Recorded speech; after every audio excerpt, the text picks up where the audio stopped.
And welcome out to Golden Bears Stadium. It's homecoming night here on the Golden Bears Sports Network. Chris Malenga and Jim Funderburg, and we're about ready to get things started, Jim, as Archbold and Bryan tangle. But first, we've got the homecoming festivities. Yeah, it should be. It's always fun to have homecoming. Beautiful night here at Golden Bears Stadium, Chris, and everybody that's going to be here tonight.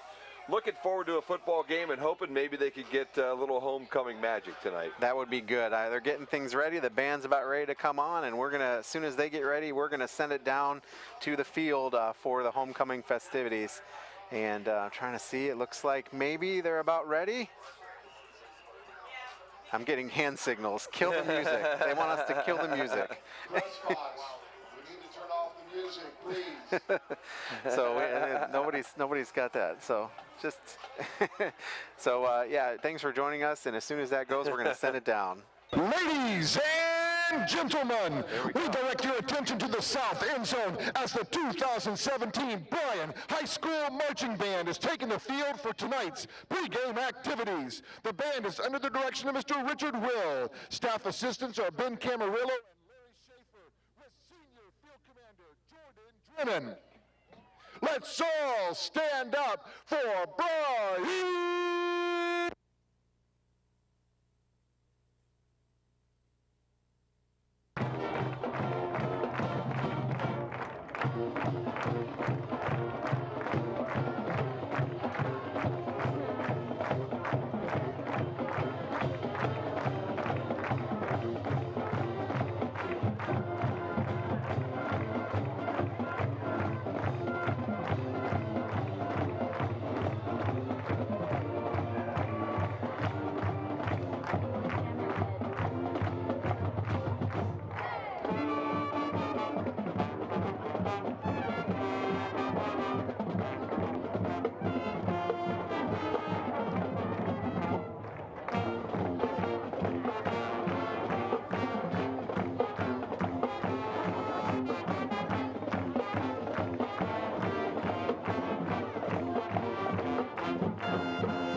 Good evening, Bryan Golden Bear fans. You made the right decision choosing to attend a very special event tonight, Homecoming 2017.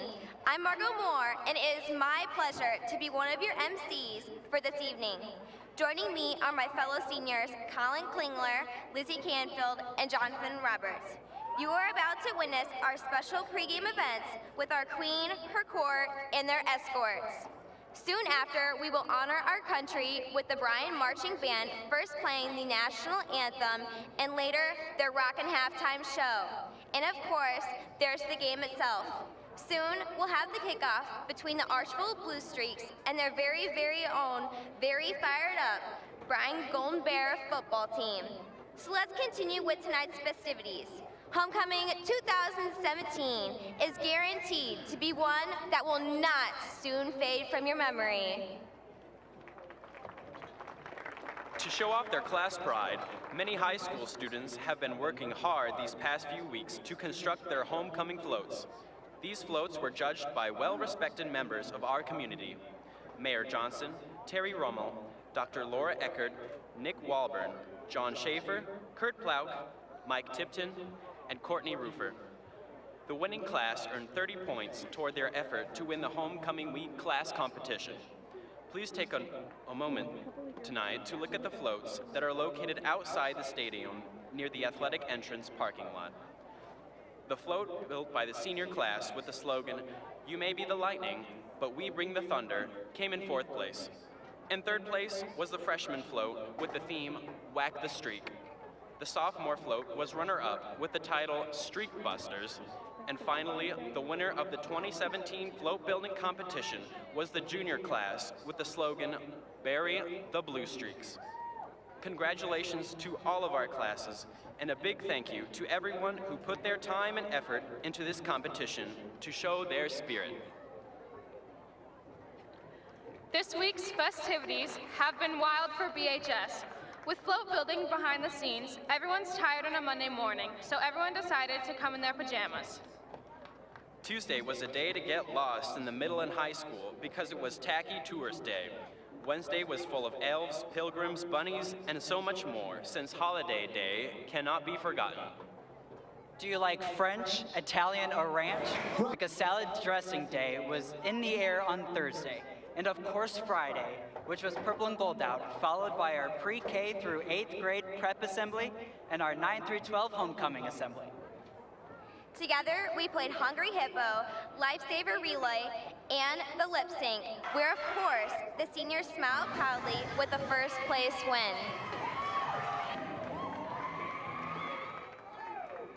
All right, tonight we have 2 freshmen in attendance, Chloe Antigo and Shalyn Miley.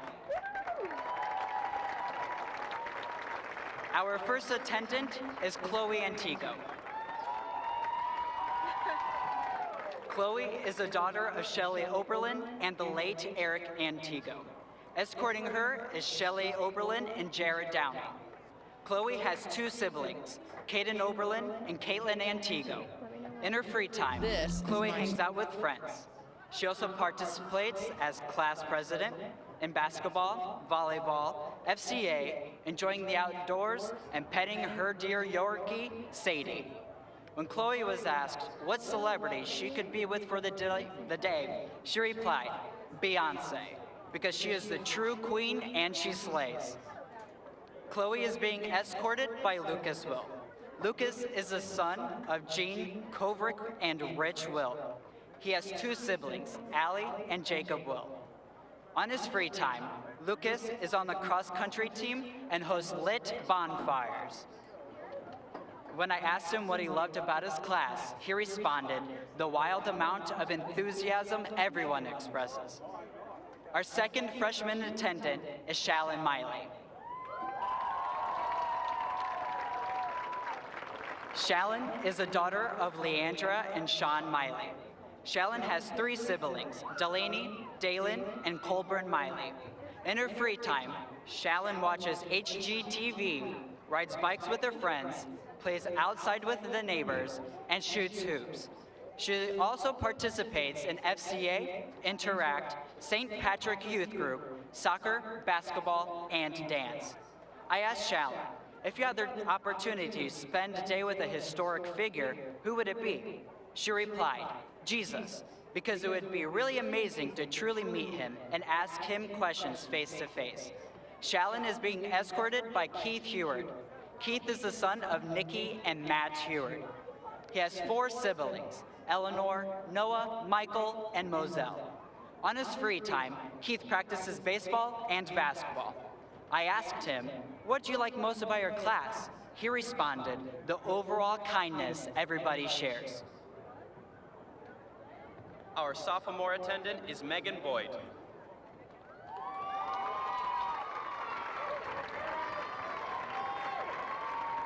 She is the daughter of Steve and Kelly Boyd. Her siblings are Grace and Ella Boyd, and her dog's name is Miley. Megan is on the Bryan High School soccer, softball, and swim teams, and is involved with FCA and student council. In her free time, Megan enjoys playing sports with friends, watching movies, and spending time with her friends and family at the lake. If Megan can spend one day with a historical figure or celebrity, it would be Missy Franklin because, quote, she is an amazing swimmer and has always been my role model. Megan's escort is Case Hartman.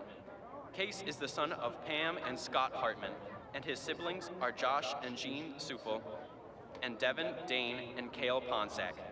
He is a part of Bryan golf team and is involved in FCA. In his free time, he enjoys hanging out with friends. When I asked what historical figure or celebrity he would spend a day with, Case said George Washington because he would want to know what it would be like to be in office for a day. Tonight's junior attendant is China Zaleski. China is the daughter of Andrea and Bob Zaleski and the sister of Caleb and Brooke. In her free time, China enjoys drawing, singing, and cooking. If she could spend a day with any historical figure or celebrity, it would be Vincent van Gogh, because as China put it, he saw the world in such a different way than most people, and I would love to spend a day talking to him. What China loves most about her class is how many of them are so accepting and willing to learn and grow as people. China is being escorted by Corbin Marr. Corbin is the son of Sadie Sturman and Ryan Marr. He has 3 younger siblings, Maggie, Gracie, and Garrett. Corbin enjoys listening to music, playing his guitar, and spending time with his friends in his free time. He is involved in Bryan High School's a cappella choir and in Mr. Gordon's alternative strings class, as well as the BHS wrestling team. When asked if he could spend a day with any historical figure or celebrity, Corbin said that he would spend it with Jimi Hendrix because he had such a different and unique outlook on life while he created beautiful music that generations after him still love today. His favorite thing about his class is that, for the most part, they all get along. Tonight's senior attendant is Kayla Lemons. Kayla's parents are Greg and Angie Lemons. Her younger brother, Connor, is a junior at BHS. Kayla is a 4-year varsity soccer player and an active member of FCA, Interact, FCCLA, and NHS. On the other hand, she loves spending time with family and friends, riding her bike, and eating ice cream. In the future, Kayla would like to go to college to study dietetics. When asked what celebrity she would want to meet, she responded with Julie Johnson, who is a U.S. women's national team soccer player. She describes her reason why by saying, "It would be fun to spend the day with her and get a few lessons about being a defender because we all know I could use some." She holds her family legacy as her grandmother was senior attendant in 1946. Her escort, Negley Stockman, is thrilled to accompany Kayla tonight. Negley is the son of Huli and Mike Stockman and has an older sister, Maddie. Negley is in VCT, a 4-year varsity swimmer, and has been involved in ABEX Community News for 2 years, and is highly involved with his own Northwest Ohio photography business. With his free time, he likes jamming to music with his friends, walking dogs, and capturing moments through his camera. Negley is unsure of what he wants to do, but he knows his life will definitely include 3 things: coffee, photography, and traveling. When asked what celebrity he would want to meet, he responded with Bruno Mars, because who wouldn't want to go to a condo in Manhattan and have a beach set in Miami and have lobster tail for dinner? When asked what Kayla and Negley both love about BHS, is the spirit and support everyone has for their sports teams, friends, and school.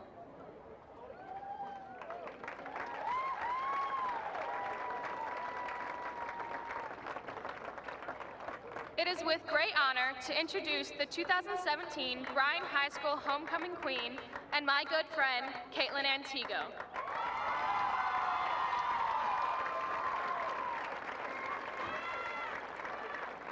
Caitlin is the daughter of Shelley Oberlin and the late Eric Antigo and is being escorted by her mother and Jared Downing. She is the older sister of Caden Oberlin and Chloe Antigo, one of our freshman attendants. She's a member of the National Honor Society and the BHS Orchestral Ensemble, as well as a varsity member of both her volleyball and softball teams. When she isn't being active in the gym, Caitlin enjoys being with her friends and cooking dishes mostly relating to pasta. After high school, Caitlin plans on going to college to become a pediatric nurse practitioner. When asked what Caitlin loves most about her class, she replied, "I love our outgoingness. We are always pushing ourselves and each other to be the best we can be." Caitlin is being escorted by Griffin Thompson. Griffin is the son of Kathy and Tracy Thompson and the brother of Gage. He's a member of the Bryan High School men's tennis team. When not on the courts, Griffin enjoys being with his friends and listening to music.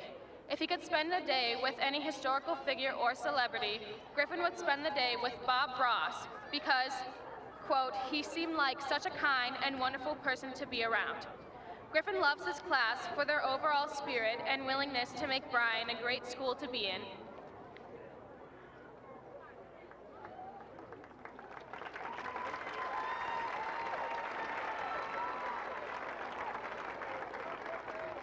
Joining us tonight is last year's homecoming queen, Lainey Zuver. Lainey is currently attending the College of Worcester, majoring in communication studies with a Spanish minor. Her career for the future is undecided.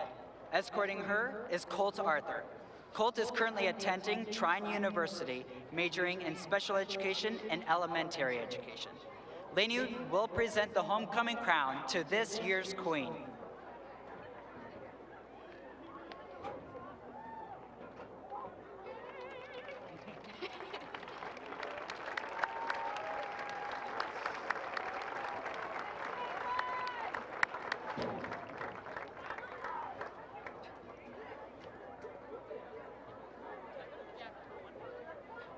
Hello, Bryan student staff, family, and friends. My name is Caitlin Antigo, and I am honored to be your 2017 Homecoming Queen.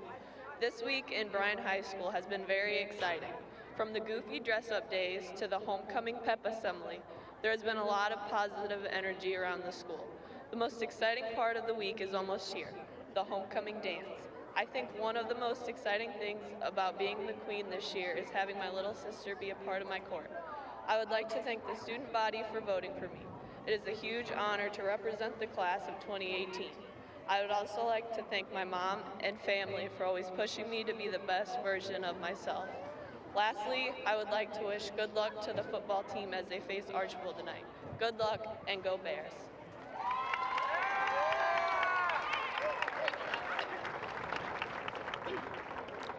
At this time, BHS senior football players Bryce Wagner, Spencer Winsler, and Zach Nobis will present Caitlin with a traditional commemorative coin.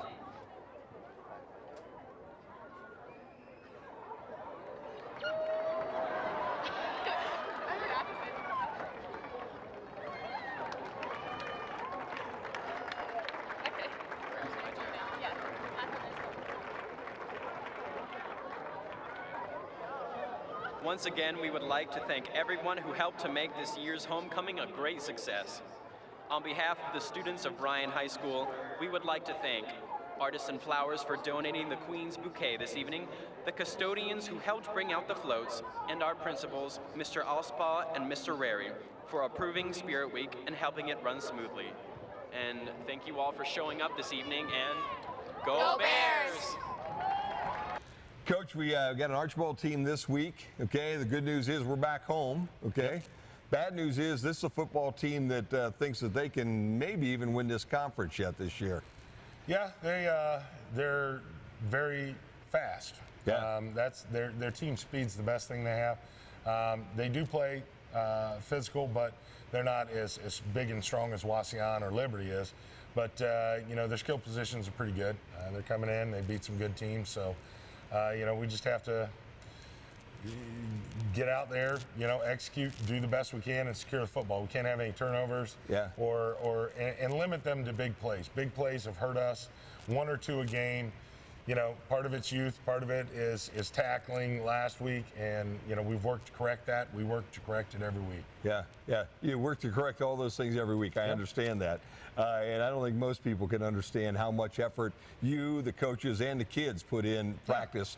You know, every night, every week. It's easy to sit in the stands a lot of times, say, "Oh my gosh!" But then once you get out on the field and you see how quick some of these guys are, how hard they hit, even though they're high school kids, it's a whole different ball game executing and watching, for my money. Yeah, it is, and you know, that's the thing.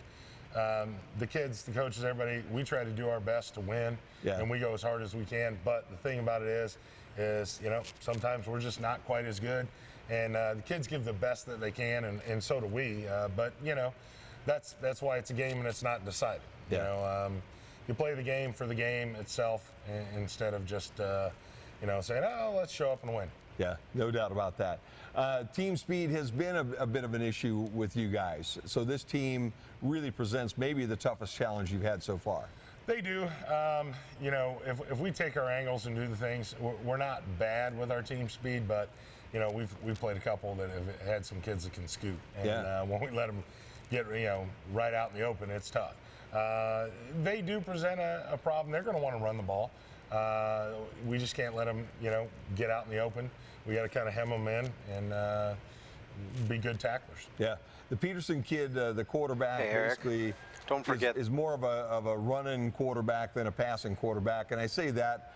He passed a lot last year, but he had 3 times as many interceptions as he had completions last year. Yeah. Okay, so he is going to pass against you, but I think he's a big kid at 6'3" and about 200 pounds, and he's almost a tougher kid to bring down than he is to worry about throwing the ball over your head. Yeah, you know, he is a good runner, and that's what he wants to do. He'll keep it every chance he gets. Yep.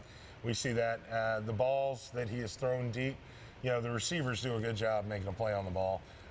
He's not the most accurate passer, but he's not the worst. You know, he is definitely a weapon if we stop him and the running back. You know, him and his brother, we've got a good shot. Make them try to beat us left-handed is what we do, and, you know, not with their best plays. So. Sure, no doubt about that. You're coming home, it's homecoming, that's got to be a plus, I would think. Yeah, you know, it's, like I said, we had a tough one last week. This week is no easier, but at least we're at home. At least it's where we're familiar. You know, maybe we can get some energy out of the homecoming vibe and everything. And, you know, like I said, you know, the kids are prepared and they're ready. It's just, you know, we got to come out and we can't let the lights get to us and get overly nervous. Yeah, no doubt about that. What's it going to take to get a W here for homecoming, Coach? No, we need a couple turnovers from them. And we really have to secure the ball. Then we just have to tackle. Yeah. And tackle and tackle. We can't give them any freebies. So, you know, as long as we cut down on those mental errors and, you know, play physical and we get a couple turnovers, that's going to help. Yeah, no doubt about that. Well, it should be a good ball game. It's another conference game. Hopefully this is one you can get this week. And then you got another one at home, and then you got a couple of road games. But I know you don't look that far down the road. No, you know, it's 1 week at a time. And then next week we'll give that team all our focus and, you know, go from there. Sounds good. Best of luck. Thank you. Football's coming up right here on BMU Channel 3 and also on the Q 96.5 FM. Things are pretty much business as usual here at Bryan Ford Lincoln. Our techs are providing the same high-quality service that everyone in Northwest Ohio expects. Our sales team is providing our customers with the best price on new and pre-owned vehicles. Everyone is focused on winning another President's Award from Ford. Yeah, pretty much business as usual. Oh, I guess there is one thing different. Stop out and see the all-new Bryan Ford Lincoln.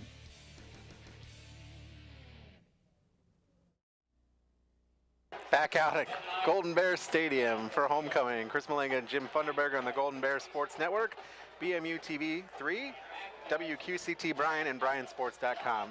Jim, we're ready to go. Man, I'll tell you what, we had to work it right up to the edge. And, the A-team. We're the A-team. There you go. All thanks to the quick thinking of Mr. Chris Malinga up here, who saved the day tonight, man. Well, I think you get probably some sort of honorary award. In fact, Big Chet Dangler's right down there right now, just waving at you, giving you the thumbs up for all the effort you had. Hey, tonight the Bears basically won the toss. They'll take the football. They'll start on offense with Zach Novus at quarterback, Evan Smith and Bryson Andrews, the wide receivers. The running back will be Noah Bonney. Flanker is Austin Dean, and the tight end Devontae Royster. The line goes like this. Moore and Brown will be on the right side. Beck is the center. Hartsock and Sanchez the tackle and left guard. And Clemens and Dean will drop back deep here for the Bears. They'll be back at around the 10-yard line waiting the kickoff here coming from the Blue Streaks from Archbold. Archbold, obviously, Chris coming in here 4-1. The Bears at 2-3. And they really need to turn a few things around.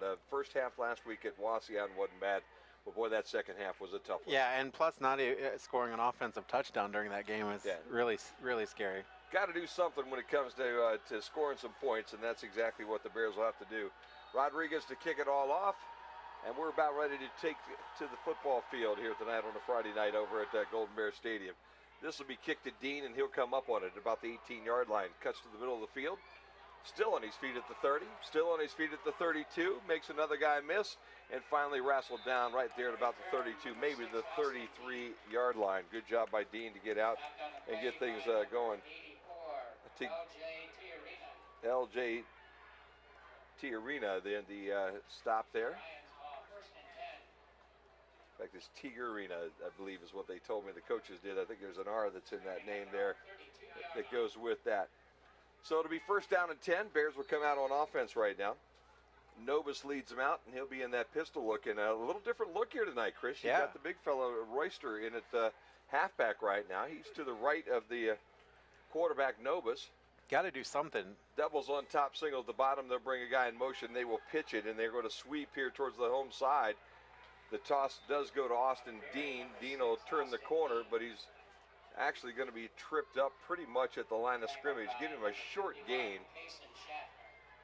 Kaysen Schaffner is the young guy that was credited for the tackle. On their defensive line, the ends are Aiden Warnke and Cash Gerke. The tackles are Holden Gavin, Kaysen Schaffner, and Logan Roth. Backers are Ben Zimmerman and Izzy Reyes, and we'll get to the defensive secondary here in a minute. As the Bears now open up with a running back to the right and to the left, shoulder to shoulder here with Zach Novus, and he'll turn and fake the handoff, keep it himself, get back to the line of scrimmage, and not much more. Fake the football to Devontae Royster, who was his right halfback on that play. Then ran behind Royster, but really very little room up the middle, and he got back to the line of scrimmage, make it third down now and 9. Secondary there for Archbold tonight. The safeties are Nick Rodriguez, Sam Peterson. Noah Gomez is the cornerback, along with Zach Rocha. So it's third down now, Chris, at a very important 9 yards to go, and the Bears again with 2 running backs in the backfield. Doubles here on the home side, single wide receiver on the top. Pass across the middle is a little too tall, and it's picked off by Zach Rocha.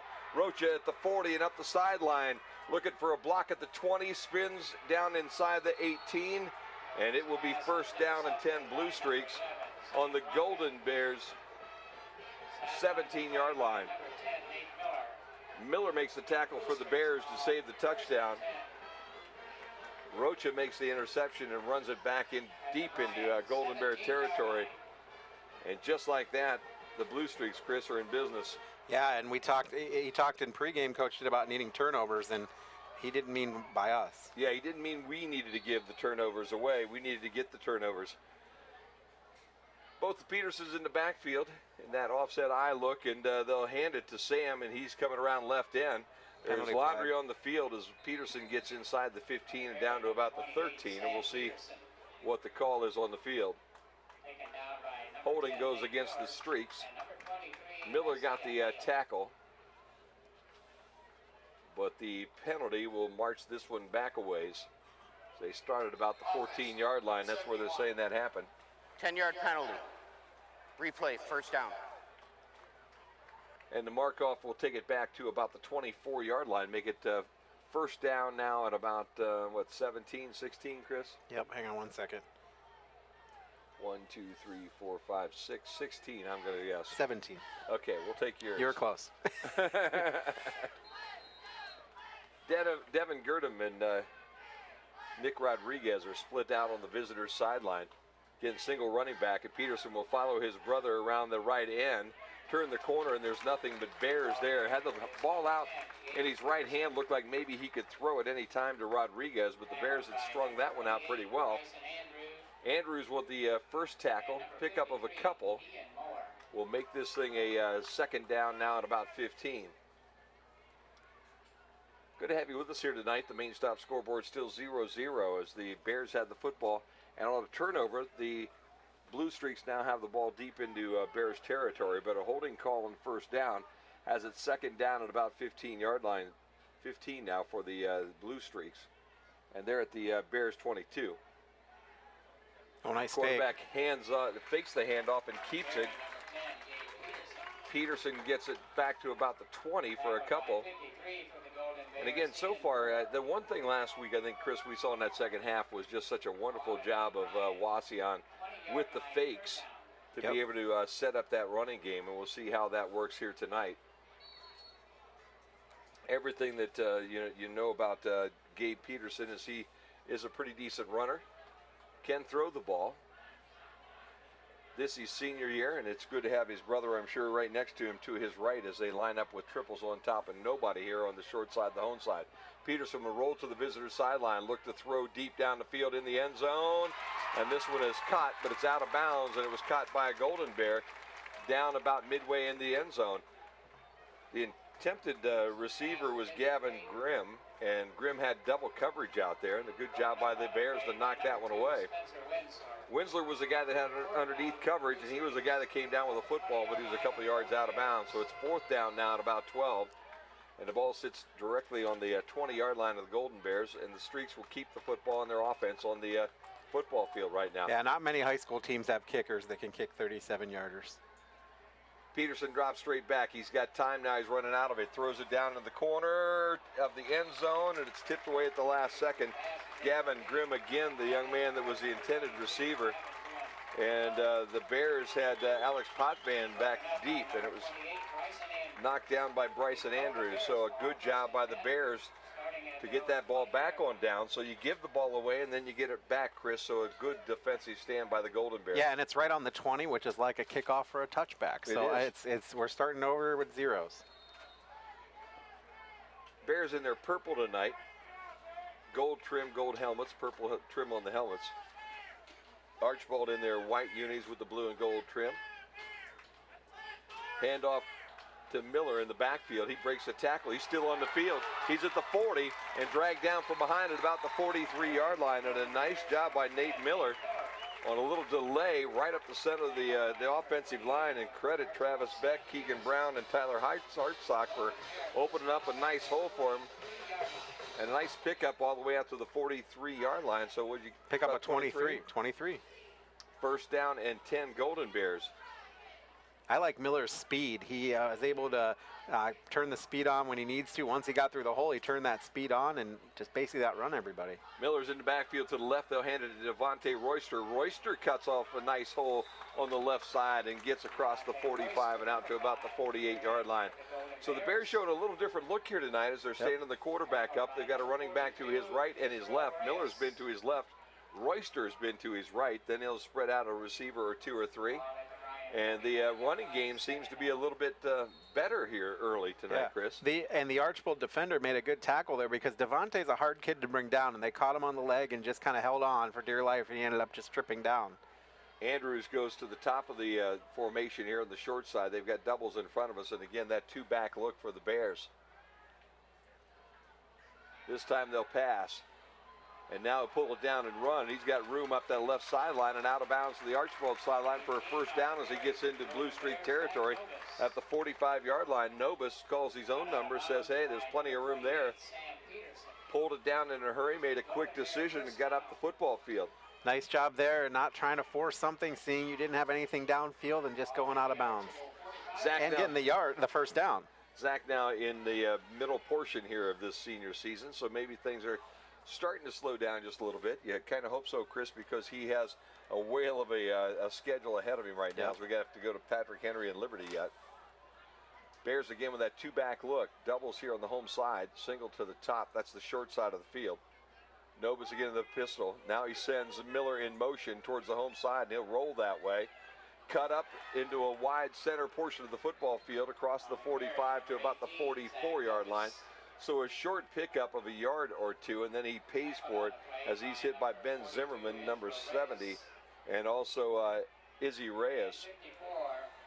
And a real nice pop there by the Archbold defense to keep Nobis to just a 1-yard pickup, Chris. Yep. In the league tonight, it's Swanton at Patrick Henry. It is Wasion at Liberty Center, Evergreen at Delta, and, of course, Archbold at Bryan.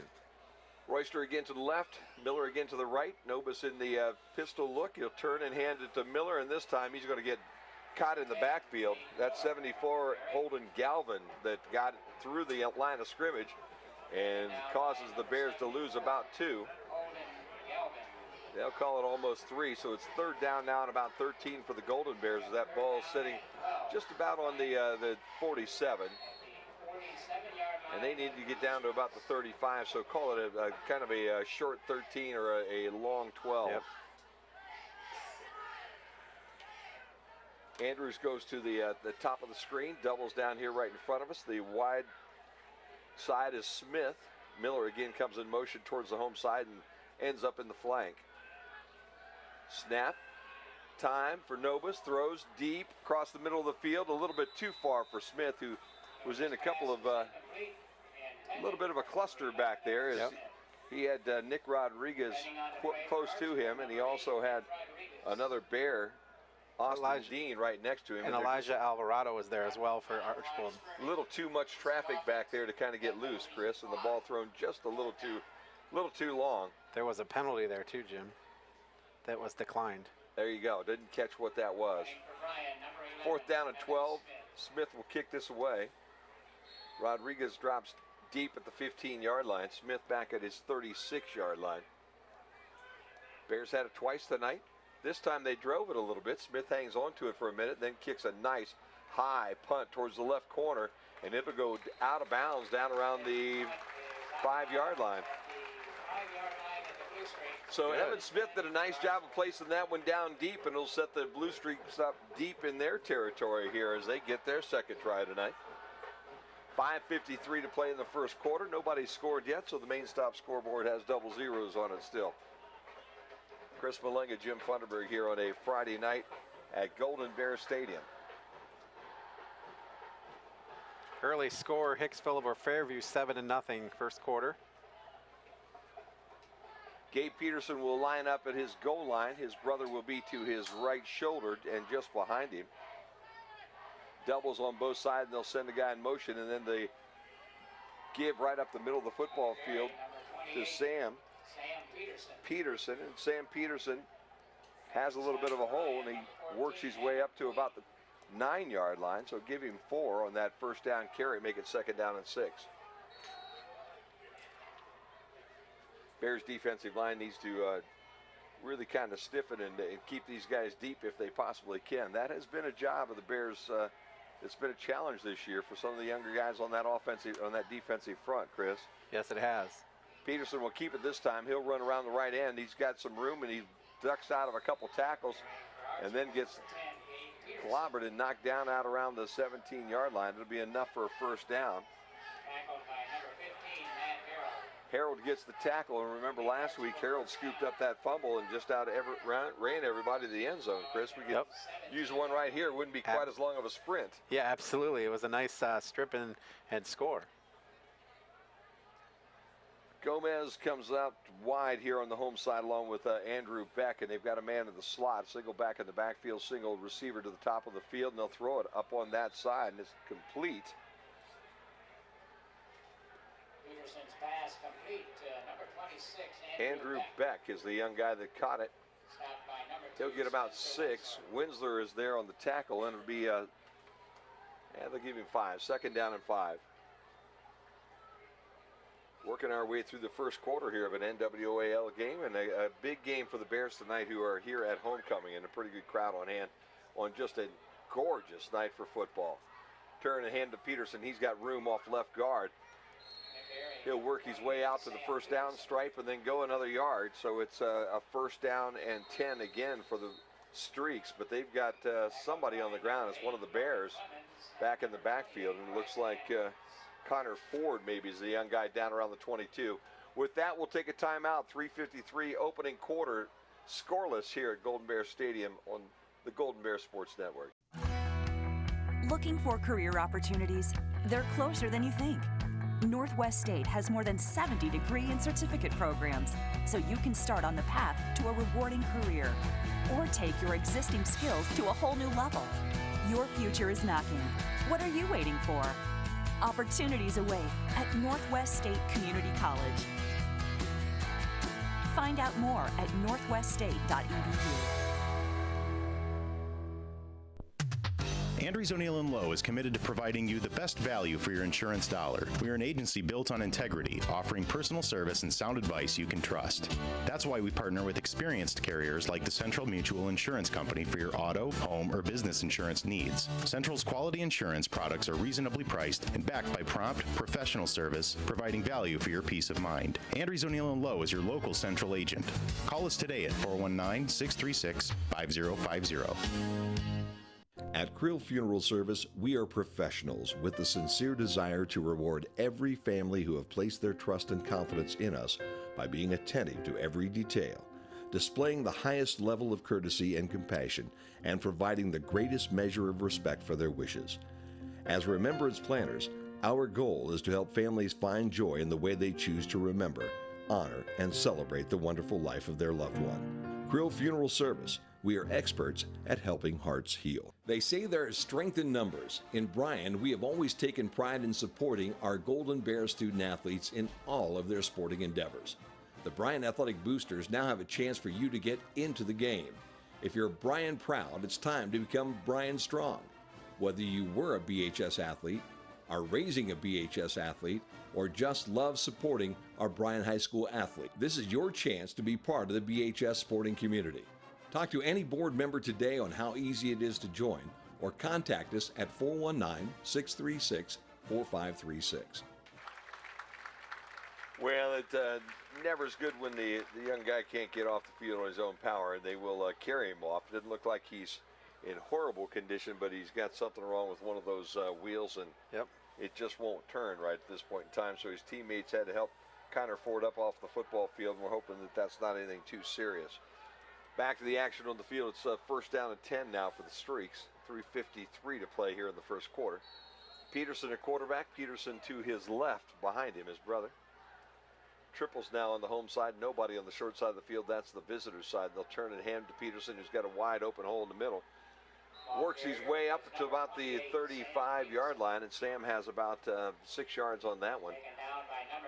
Very patient, got through a great big wide hole, and then took a stutter step and looked to his right and left and decided which direction he was going.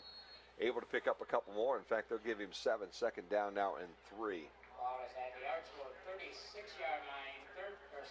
He's a good runner. Yeah. And it's kind of a tradition. Archbold always has a good back or two. Peterson, the quarterback, in that pistol look with his brother to his right and about a step behind him. Doubles to the top, single to the bottom. They'll turn and fake this time to his Sam, and Gabe will keep this one. Off right tackle, he'll be close to that first down. Just depends on where they mark it. Looks like they're about to move the sticks as he made the 40-yard line. That'll be just what he needs. Logan Clemens on the tackle for the Golden Bears, but not before Peterson picks up another first down, and both teams now starting to get the running game going. on both sides of the football. Absolutely, and you know, it's like that 1-2 punch. You got Gabe Peterson and Sam Peterson. It's just the two of them back and forth, and they're so good at concealing the fake that, you know, the Bears bite on it.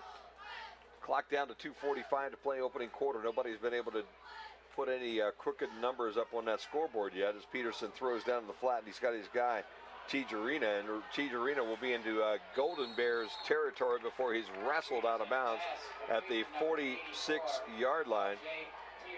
And Andrews was one of the guys on coverage along with Logan Clemens. But not before the Streaks now get back into Golden Bear territory at the 46.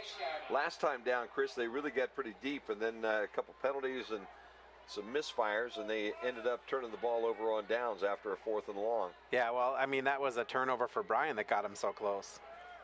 First down and 10, and it was the interception.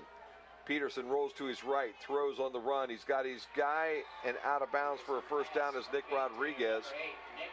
And Rodriguez on a little out right in front of his bench, hauls it in, takes a step out of bounds.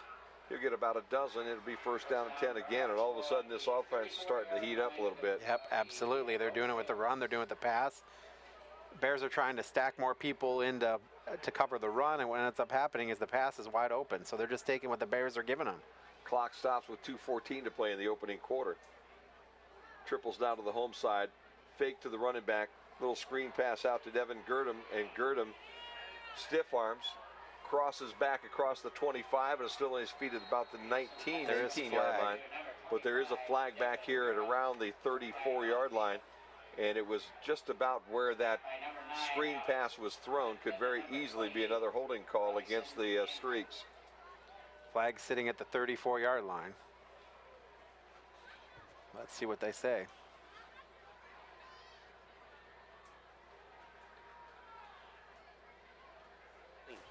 Offense, number 84, 10-yard penalty. Tijerina was the young guy that called for the hold, and he was one of those receivers that was out supposedly blocking, open up a hole, and he did a nice job of opening up a hole, but obviously the officials said he grabbed a hold. So that brings the ball all the way back to the 44-yard line now. It'll be first down and 20. Big Chet Dangler down there doing his magic here on the homecoming weekend. I don't see Chet right now. Doubles go to the top, single to the bottom, single running back in the backfield, the hand to Sam Peterson. He'll get a couple off right guard. You know, it's interesting, even when he doesn't get very much, he gets a couple, you know what I mean? Yeah, he does. Good push on the inside of that line. 3 returning starters from last year. And you can see that they've got some things going on in the offensive front so far. I'll give him 3 every time, though, Chris. Yep. Triples to the top this time. Single back in the backfield. Nobody here on the home side. And they are going to throw a little screen pass. That's Noah Gomez, who was the running back. And Gomez gets gobbled up and swallowed down by Matt Harold. As Harold saw that screen pass coming, and he was right there. Came in from his left end spot and dropped the running back Gomez for a loss of about a yard. So make it third down now at about just over 20. And we're under a minute to play here in the opening quarter. So far, so good for the Bears. Triples come our way. Single receiver at the top, single running back in the backfield. Again, the pistol look for Peterson, and he drops back, looks to throw. Now roll to his right. He's got trouble on the sideline, but breaks a tackle or two, still spinning at the 40, inside to the 30, but he'll be well short of the first down. But a nice job by Peterson to stay alive, even though there were a number of Golden Bears around him. Rohr made the tackle for the Bears, and that'll make it a fourth down now at about 15. And we just have to see what happens. They're going to let this clock go down to 0-0, and then they'll make up their mind. We'll do the same. Nobody scored here at Golden Bear Stadium. 0-0 on the Golden Bear Sports Network. Darragh Shirky Ford Lincoln's employee discount is available to everyone, and the savings on new Ford trucks is incredible. I'm Dieter with Darragh Shirky Ford Lincoln, showing you the brand new 2017 Ford F-150 XLT. Has an MSRP of $42,040, with Ford rebates up to $5,250. With a Darragh Shirky employee discount of $4,335, bringing the price of the truck to $32,455, and you'll save up to $10,000 on this truck. It's been said a million times, there's nothing in the world more important than family. We understand that at Oberlin Turnbull Funeral Home and Crematory. Our entire staff is like family to us. They are some of the most caring, thoughtful, and dedicated people in our industry. In fact, our newest members are part of my family. When the time comes for your family to say goodbye, remember our family, Oberlin Turnbull Funeral Home and Crematory, in Bryan, Sherwood, West Unity, and Hamilton. Back here at Golden Bear Stadium, and Chris Malinga, just as soon as I get that big bite of that chicken wing in my mouth, points to me and says, "You're on. Time to talk." Sorry there. I mean, you know how that is. I can do that. I'm just trying to get all this figured out. You know, rosters don't match. So, you know, it's okay. So it'll be 4th down now for the Blue Streaks, and they will send their kicker in. Probably smart. I would expect that that makes an awful lot of sense. Although, you know, watch that fake. Caden Betasol will kick this one away. And a nice high kick will send Miller all the way back to the goal line. He'll go in the end zone, bring it back out. He's at the 10 and across to the 11. And those are the kind that Coach would like to see just taking a knee maybe at that point in time. But you know what? The aggressiveness, not a bad thing for these Bears maybe tonight. It's not. But still, you're right. It'd be at the 20 instead of where it is. So it just all depends on what you got going there. Yep. So the Bears will have it again. This is their 3rd time now as we open up the 2nd quarter. They have it at the 12. First and 10 for Bryan at the That's not 10-yard line. That's not horrible field position for them. The 10? At the 10. Wow. About the 10 and a half. They've had it down to what, the 5 was their second starting field position. They've had some pretty nasty spots here. They have. Again, double running backs in the backfield here tonight for the Bears. And they'll drop to throw. Nobis now fakes it, and he'll come right up the middle, wide open field. He's at the 20, 25, gets the block, still on his feet at the sideline, and goes out of bounds in front of the Streaks bench at about the 37-yard line, I'd say, maybe the 38. Nice job by Nobis to be able to sit back there and fake the pass, and then take off running right up to the center of the field. And I do think that still is his strength this year. Absolutely. 7-yard line. His passing has been good and bad at times, but his running, he can get where he needs to go with those 2 wheels that he's got underneath of him. Yeah, absolutely. And, you know, it's a good 27-yard pickup. 1st down and 10, the Bears again with that 2-back look.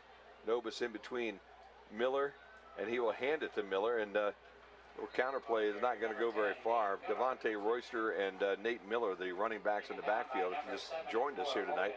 Little different look tonight for the Golden Bears as they've gone to a quarterback and 2 backs on the same plane in the backfield. I'm going to say no gain on that, Jim.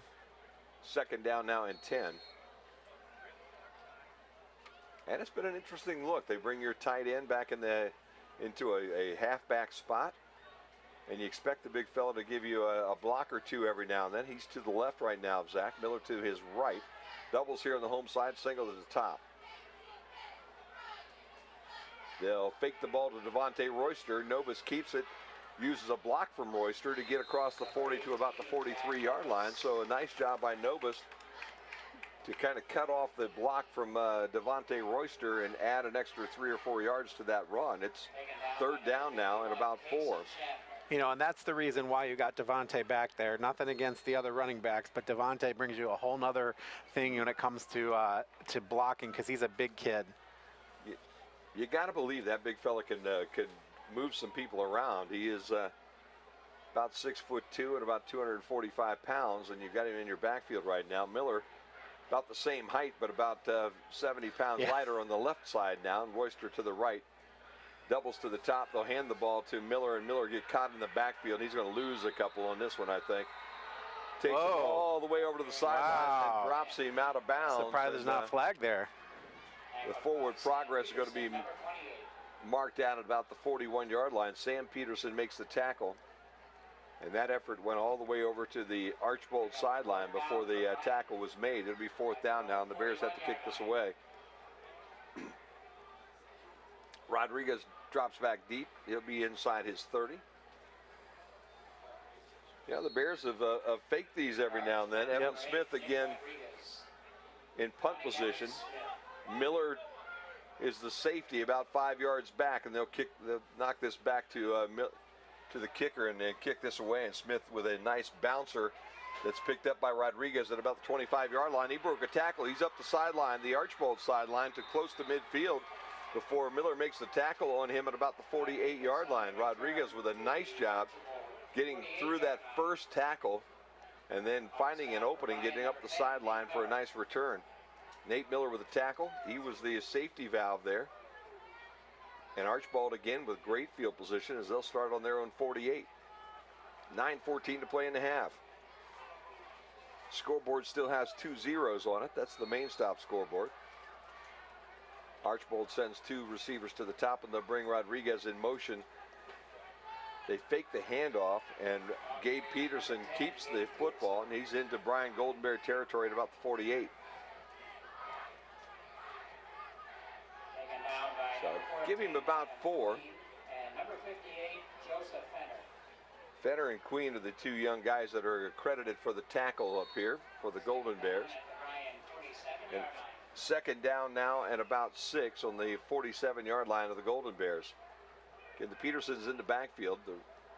Sam to the left of his brother Gabe, and they'll send a flanker in motion, hand the ball off to Sam, and he's looking for running room, coming towards the Golden Bears sideline, and there just are no holes there for him to run through, and a nice job by Spencer Winsler to wrap Peterson up for basically no gain and set up now a 3rd down and 6. Bears doing a better job tonight of staying in their lanes and not over pursuing here early, Chris, and that has been a big plus this evening. Not allowing these streaks to get out in any kind of open ground, and that's critical for them tonight. Wide side of the field's the visitor side, and there's triples up there. They'll throw the ball right across the middle to Rodriguez, and he'll be in for enough for a 1st down as he catches that thing on a little sit-down route at about the 42-yard line. Needed the 43. He got an extra yard. That'll be 1st down and 10, and a nice job to take those 3 receivers on the top and allow that closest flanker to come up, get enough yardage, sit down, and catch that football, and the ball right on time for the 1st down. And when you put 3 wideouts there, what it does is it forces the Bears to kind of focus on that a little bit, and then it frees up the middle. 7:47 and counting here in the 2nd quarter. Archbold with the football.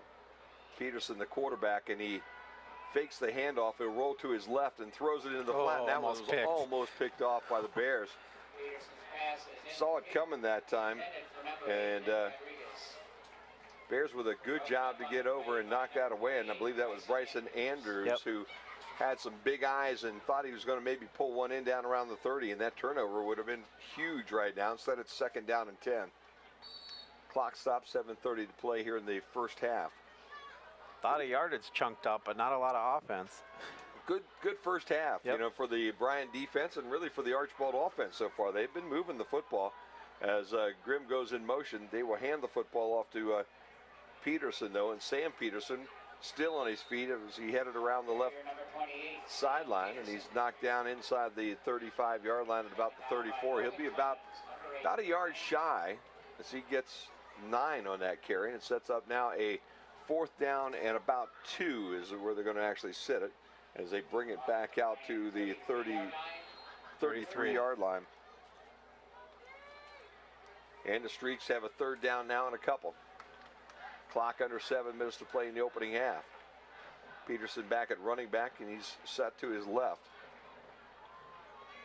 Gabe Peterson keeps it, runs behind his brother, and he'll have enough for the 1st down as he's at the 30-yard line.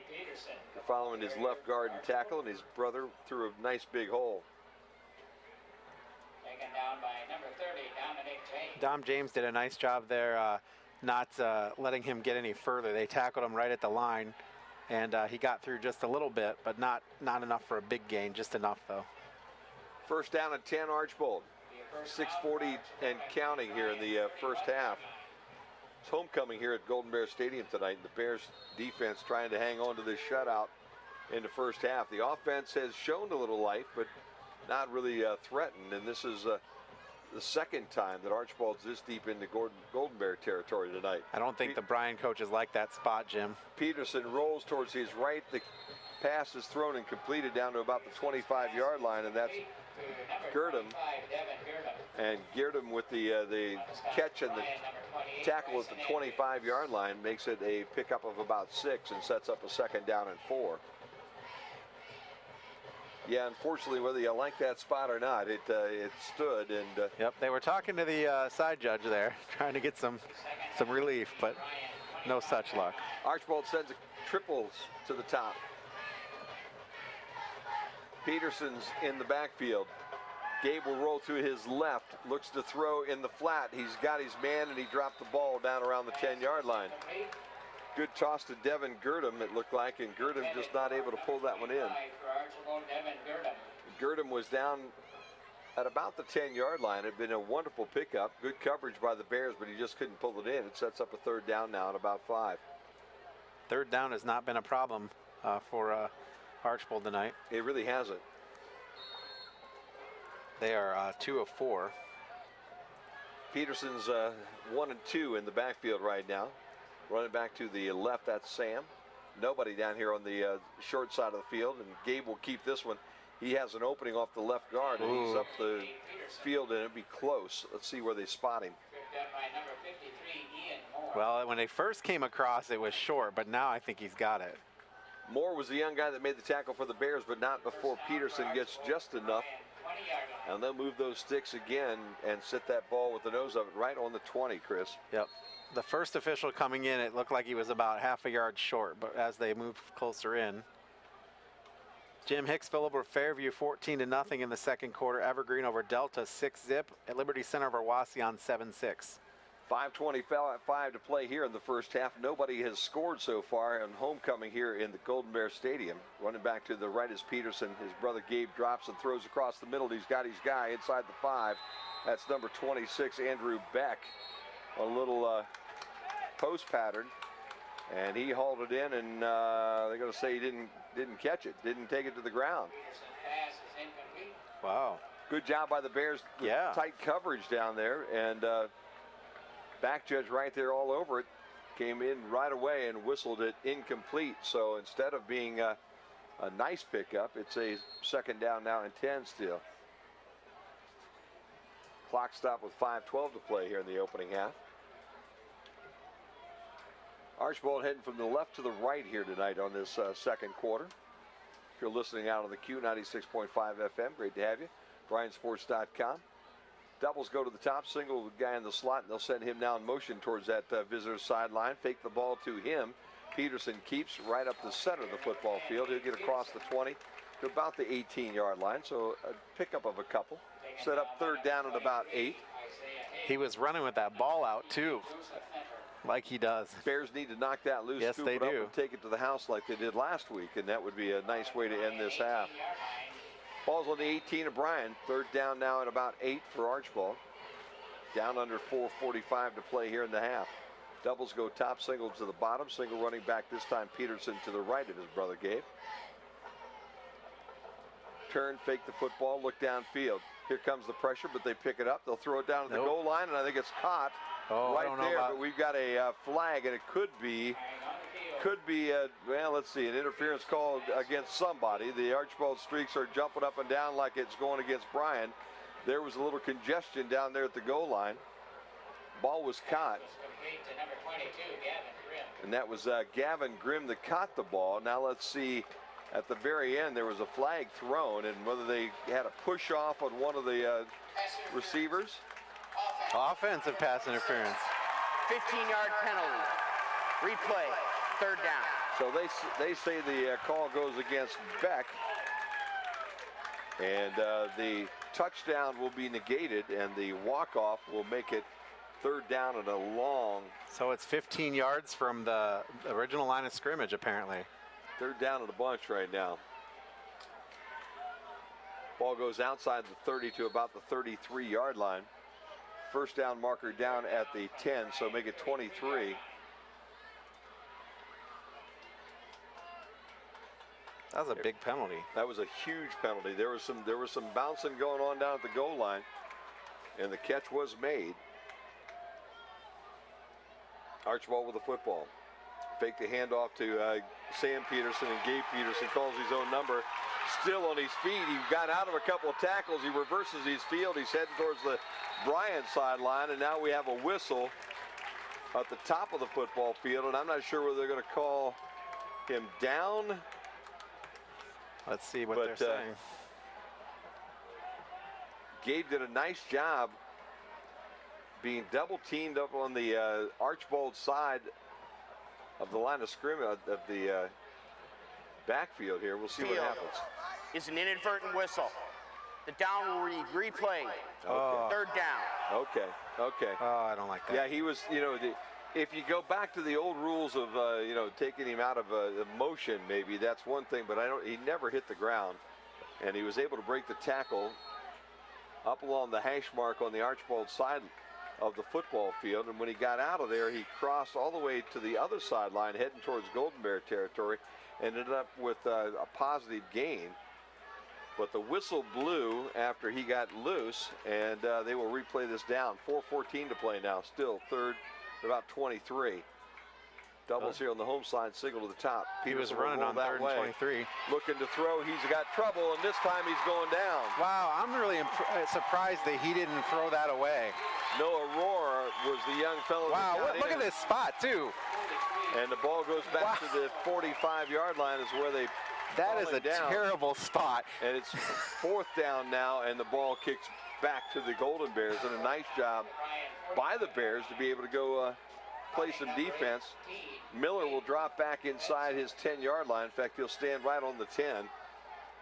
Good snap. Here comes the rush. They almost got there. Nice high kick. Miller will let it bounce at the 15, takes a bounce backwards, and is down at about the 16-yard line. Archbold is saying that it hit somebody in a purple jersey, and the official down on the football field says it did not. And that'll be one to watch tomorrow night if you're watching the cable replay, because that was close. Too tough for us to tell up here. But the ball did take a Bryan bounce, and there was a Bryan Golden Bear engaged in a block, and it went right behind him.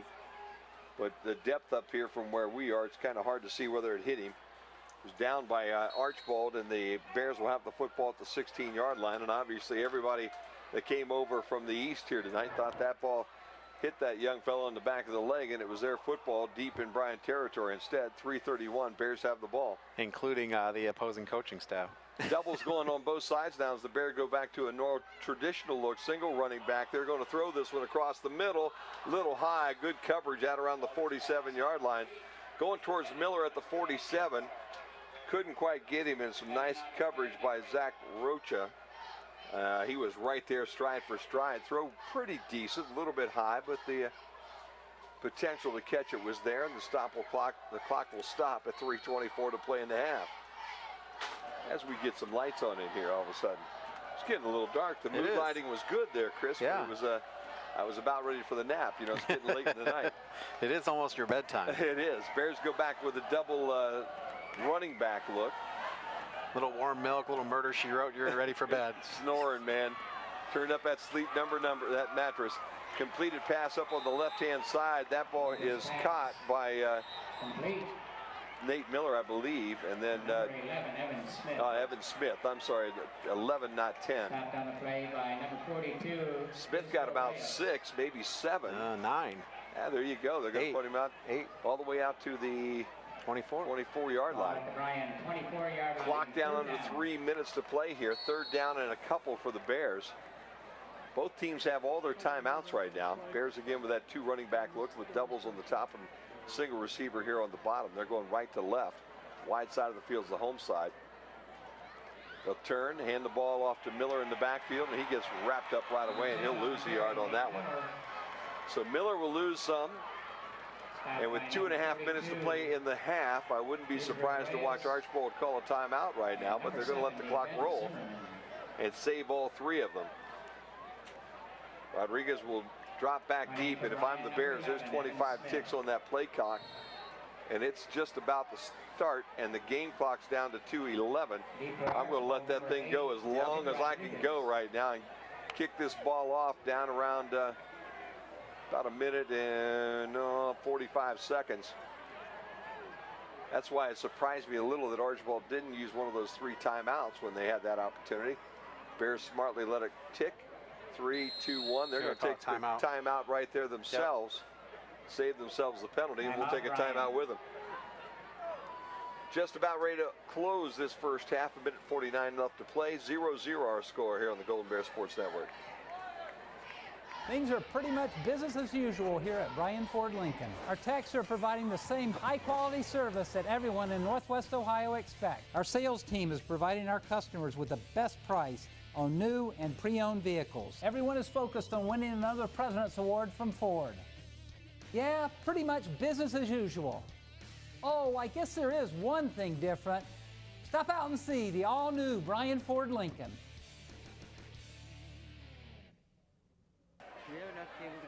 Back here at Golden Bear Stadium, Jim and Chris on a Friday night. Chris, I'll tell you it's homecoming, and the Bears have come to play a little football tonight. Yes, they have. In the first half. They need a good kick coverage right here. Really need to keep the streaks out of the end zone if they can. Blue Streak's about to get the football back with 3 timeouts and probably some pretty good field position, I would bet. Rodriguez on his 45-yard line. Bears have a 4th down and 3. I don't believe they're going to call a fake here, though, that deep in their own territory. Smith to kick it. Good kick, angling towards the Bryan sideline. Hits it about the 50, then takes a Archbold bounce and will roll back right to the 50-yard line. Thought it was going to cross that 50, but they'll mark it right at midfield. 1st down and 10. 50 yards to go for a score. Archbold thought they had one the last time they had the football, but it got called back on a pass interference call. And big Chet Dangler's down there working the crowd right now, trying to get these boys to rev up and get his Golden Bears fired up to keep these streaks out of the end zone. They'll go with doubles to the top, singles to the bottom. Both the Petersons in the backfield. Sam to the left, Gabe keeps it. He'll roll that way with him, breaks the tackle. He's inside Bears territory and close to the 44-yard line. Again, a nice job to be able to control that speed of his run. Allows the block to form in front of him and then scoots around it for a pickup of about 7. And surprisingly, that clock's still at a minute 18 and moving. Bears just, they just have such trouble tackling in the backfield. Peterson in the backfield. Now he'll run left sideline. He's got the 1st down, stiff arm, and down around the 28-yard line. Carrier number 10, Gabe Peterson.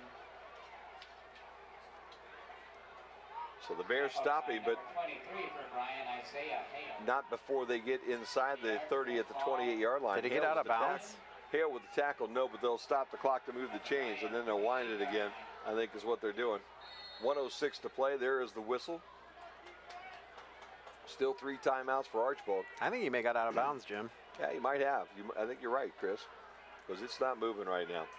The play clock is, but not the game clock.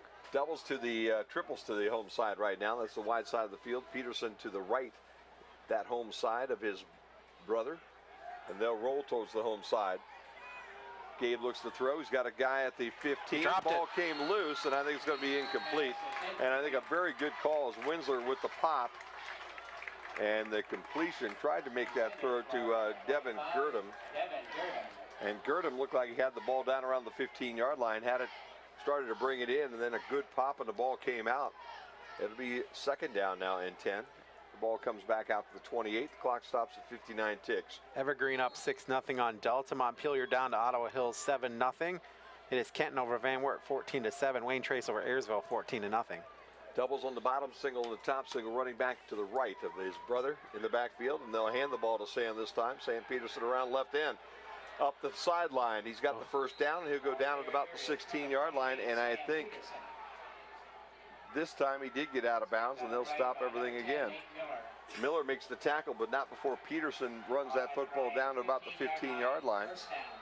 And I'm not sure, let's see, will they rack it? Nope, he didn't get out, so they start the clock. Peterson drops, looks to throw, right side, got his guy inside the 10, about the 9-yard line. Bears knock him down and out of bounds. That's Rodriguez. And I think the Bears are up. Archbold's going to take a timeout. We'll take a 30-second timeout with them. The Bears and the Streaks tied at 0, just under 38 seconds left to go, and the Streaks down at the 10-yard line. Second down at about 5. We'll step away here on the Golden Bear Sports Network. Tonight's broadcast of Golden Bear Sports is proudly streamed by BMU Cable and High-Speed Internet. BMU is your hometown local provider for digital HD cable and high-speed internet. Call BMU today at 419-633-6100 or visit us on the web at cityofbryan.net. Go Bears from all of us at BMU.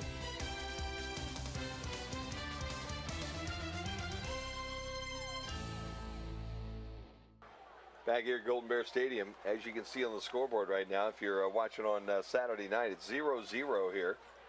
37.8 seconds left to go in this first half. Archbold with the football, and they have 2 timeouts left. They just took one. They'll send triples to the top of the field. That will be the wide side right now. They'll have a single guy over here as a tight end. And the running back to the left of his brother Gabe is Sam Peterson, and they'll roll that way. Gabe going to run behind his brother, looking for a block. Gets one at the top, but it's not going to be enough to get him the first down. He'll get inside the 10. They'll drop him at about the 8. It'll set up a third down now and a couple. And I think they just called their second timeout, and this time we'll keep it right here, Chris. Yep, want to shout out to John McGuire listening to us. Thanks for the score update. So it is Hicksville over Fairview, 14-0. Oh, wow, there you go. Let's see if there's any others. 29 seconds left to go here in this first half, and this is going to take at least a little bit longer because if they don't score here, they're going to call that last timeout, I'm sure. And PH and Swanton are playing baseball. It's Patrick Henry 8, Swanton 6. There you go. Wasion up on Liberty Center 13-7. Oh, wow, there you go. Macomb over Lipsick 15-7. Ottawa Hills now up 14-0 out of over Montpelier. Pandora Gilboa all over Van Loo 34-0. It's OG over Shawnee 14-0. And Bowling Green over Perrysburg 24. Paulding down 29-0 to Delphus Jefferson. Tenora over Edgerton 14-7. Archbold now comes out after their timeout. They're back on the football field. They've got doubles here on the top side, the home side. Peterson to the right of his brother here on the home side. Single wide out on the short side, the visitor side. They'll roll towards that home side. Now a little shovel pass into the middle, and the Bears able to make the tackle at about the 4-yard line. That was Noah Gomez, I believe, on the little shuttle right in the center. That'll be a first down. Clock will stop as they move the sticks with 21 seconds left to go here in the half. Ball is at about the 4-yard line, maybe the 3.5. Archbold again spins the clock. Peterson right up the middle. He's going to be close to the end zone. Is he in? Yes, he is. So with 10.8 seconds to play in the opening half, Gabe Peterson totes it 3 yards off the left guard and puts the first score on the scoreboard tonight. 6-0 now. Archbold on the main stop scoreboard. That was a nice drive. It was 8 plays, 50 yards. It was about 2 minutes of a drive, and boy, can't argue with the result of the touchdown. Caden Bedsole in for the extra point, the first extra point try of the night for either one of these teams. Rodriguez the holder.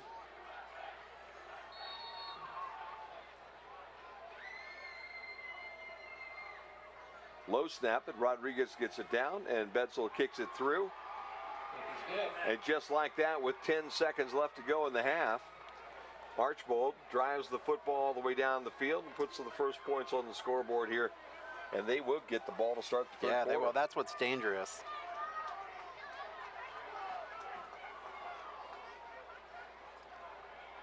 Good night for football. Beautiful night here, and the Bears have fought very hard in this first half. Hopefully they can keep it up here in the second half. Second half has been a difficult one at times for them, except for that Swanton game where they came roaring back in that fourth quarter. So we'll see what Bears team shows up here tonight at halftime here on their homecoming evening. Well, let's see. Maybe we'll get a run back. Bryan, number 6, Austin Dean, and number 8. Dean goes to the visitor's side. And Clemens comes here to the home side. They're both back there at about the Clemens here at the hash mark on the 13 on the home side, and Dean at about the 12 up on the visitors side. I'm guessing we're going to see a squib kick, though. I don't think this is going to be returnable. If they watched any film from last week, maybe they'll onside kick it. Yeah, well, you know, that's possible too. Coop snuck one in on us last week, as he has done in the past. Yes, he has. To a number of clubs, not just ours. Kick will be a little squibber, and it will bounce and roll out of bounds. Ooh, that's good. Down around the 25-yard line, 24-yard line. So the Bears will at least have a play. They still have 2 timeouts left. And who knows, maybe a little bit of magic right now. Free kick out of bounds. 5-yard penalty. Re-kick. So they'll kick from the 35 and re-kick. It's different than the college rules, I think. I think the college rules is spotted at the 35, isn't it? Exactly. So they'll kick this one again, and the Bears now, same kind of kick. I'll tell you, if Winsler just scoops that ball up, he's at the 40 right now. It goes the same direction. It comes the other way. I think it's Noah Rohrer over here on this side. No. In fact, it's not. We'll take a look real quick. It is Noah Bonney over here at the 40. So a couple guys that can pick up the football and tote it a ways. 10.8 seconds to play here in this opening half. Bears pretty much guaranteed at least one more offensive play. Kick a little bouncer right up the middle. They'll let it bounce and pick it up at the 35-yard line. Block, and across the 42 comes the Bear. And that was Dom James that brought it up to about the 45-yard line, 44-yard line. 7.5 seconds left to go. Bears with another play at least. Schaffner with the tackle for Archbold, and the Bears right now going to send triples, quadruples to the top right now. Empty out the backfield, send a single receiver right in front of us here on the bottom. That's Clemens. See what they're going to end up with now. This looks like Bryan football here. Yeah, it does. Nobis throws deep, top side, jump ball, caught, nope, incomplete, down around the 20-yard line. And that does bring the game clock to 0-0-0, and with that, we'll step away. At the end of one half of football here at Golden Bear Stadium, the Golden Bears trail the Blue Streaks from Archbold 7-0 on the main stop scoreboard here on the Golden Bear Sports Network. Looking for career opportunities? They're closer than you think. Northwest State has more than 70 degree and certificate programs, so you can start on the path to a rewarding career. Or transfer your credits toward a bachelor's degree. Your future is knocking. What are you waiting for? Opportunities await at Northwest State Community College. Find out more at northweststate.edu. Things are pretty much business as usual here at Bryan Ford Lincoln. Our techs are providing the same high-quality service that everyone in Northwest Ohio expects. Our sales team is providing our customers with the best price on new and pre-owned vehicles. Everyone is focused on winning another President's Award from Ford. Yeah, pretty much business as usual. Oh, I guess there is one thing different. Stop out and see the all-new Bryan Ford Lincoln. An insurance policy is essentially a promise to pay for covered losses that occur to your assets. At Andrews O'Neill & Lowe, we take this promise seriously, from the minute you accept the policy to the moment the loss occurs and beyond. That's why we place your auto, home, or business insurance with an experienced carrier like the Central Mutual Insurance Company. Our expertise, matched with Central's quality products and service, provide you protection, security, and peace of mind. Andrews O'Neill & Lowe is your local Central agent. Call us today at 419-636-5050. Back out on the Golden Bear Sports Network, Chris Malenga, Jim Funderburg, and boy, it's 7-0. Archbold scored at the last vestiges of the first quarter. Let's take a look at some stats first for the team comparison. First downs, Archbold had 11 first downs, 4 by the pass, 7 by the rush. Bryan just 3 first downs, all of those by rushing. Archbold was 4 of 7 for third down. Bryan 0 of 4, and Archbold also was 0 of 1 for fourth down. Archbold racked up 145 yards of total offense. Bryan just 72. Passing yardage, it was Gabe Peterson, who was 8 of 14 for 50 yards passing. And meanwhile, Bryan was 1 of 5 for 8 yards passing. Taking a look at the rushing, 22 carries for Archbold for 95 yards. Bryan 12 carries for 64 yards. Archbold was penalized 4 times for 40 yards. Bryan was not penalized any yards. Archbold 4 times for 40 yards. There was 1 interception thrown by Bryan and 2 punts by Bryan for 103 yards. Total 34 per punt, and Archbold punted twice for 69 yards, 34.5 per punt. Taking a look at the drive summary, Bryan got the ball first, and they went 3 plays and threw an interception. Archbold then took that first and turned it over on downs. They went 4 plays minus 3 yards. Bryan got the ball back. They were doing a decent drive, 7 plays, 33 yards. They had to punt. Archbold did the same thing, 11 plays, 56 yards, and then a punt. Bryan got it back, 4 plays, 31 yards, and a punt. Back to Archbold, 12 plays, 7 yards, and then they punted. Bryan then got it, went 3 and out. After only 7 yards, Archbold then got it at the 50-yard line with about 1 minute and 30 seconds to go, and they went 8 plays and 50 yards for the touchdown. Then Bryan just had the 1 play to end the game, end the quarter rather. Taking a look at some individual statistics, first for the Blue Streaks, Gabe Peterson, 8 of 14 for 50 yards. His long pass was 14. He also had 14 rushing attempts for 52 yards. His long was 15. He had the touchdown as well. Sam Peterson, 8 rushing attempts for 43 yards. His long was 13. Receiving, Nick Rodriguez caught 3 balls for 23 yards. His long catch was 12. Noah Gomez, 2 balls for 4 yards. Devin Gurdon, 1 ball for 6 yards. Andrew Beck, 1 ball for 5 yards. LJ Tijerina, 1 ball for 14 yards. Taking a look at the Golden Bears, Zach Novus, 1 of 5 for 8 yards. Devontae Royster, 1 carry for 6 yards. Austin Dean, 1 carry for 1 yard. Nate Miller, 5 carries for 17 yards. And Zach Novus, 5 carries for 40 yards. Zach's longest run was 27. Receiving, Evan Smith caught 1 ball for 8 yards. And that was all she wrote on the statistics. Scoring plays, Gabe Peterson in the second quarter, late in the second quarter, ran the ball out from the 4-yard line for the touchdown. And the extra point was good by the kicker from Archbold.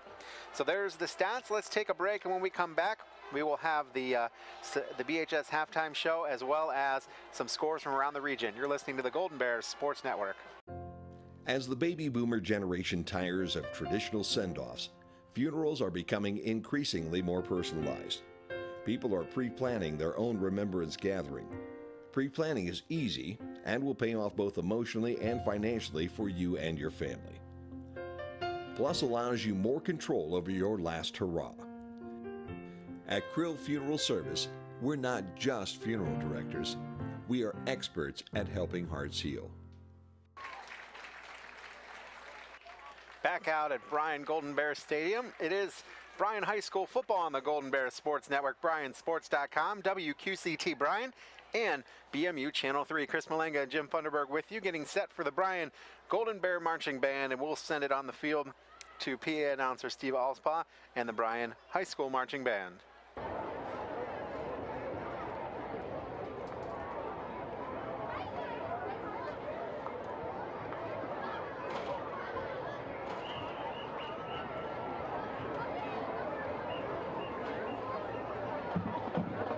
Good evening, ladies and gentlemen. Do you know what a 45 record is? If not, then you should look this chart up on YouTube. In 1961, Huckler debuted and it became the Marquis' greatest hit. You might have heard this chart if you watched Ally McBeal or caught it on the occasional movie. If you watched the NBA or CBS around 1975-76, it was the play-by-play background music. Here is the Bryan Marching Band with trumpet soloist Eric Gendron performing the Marquis' organ and saxophone-driven single, Last Night. Oh, yeah.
Tonight, we welcome our 2017 Bryan Alumni Marching Band as they enter the field as part of tonight's homecoming activities. The Alumni Band is being led on the field by Alumni Field Commanders Allie Will from the class of 2011 and Olivia Lee from the class of 2017.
Ladies and gentlemen, at this time, the Alumni Band, along with the Bryan Band, will be playing the Bryan High School alma mater.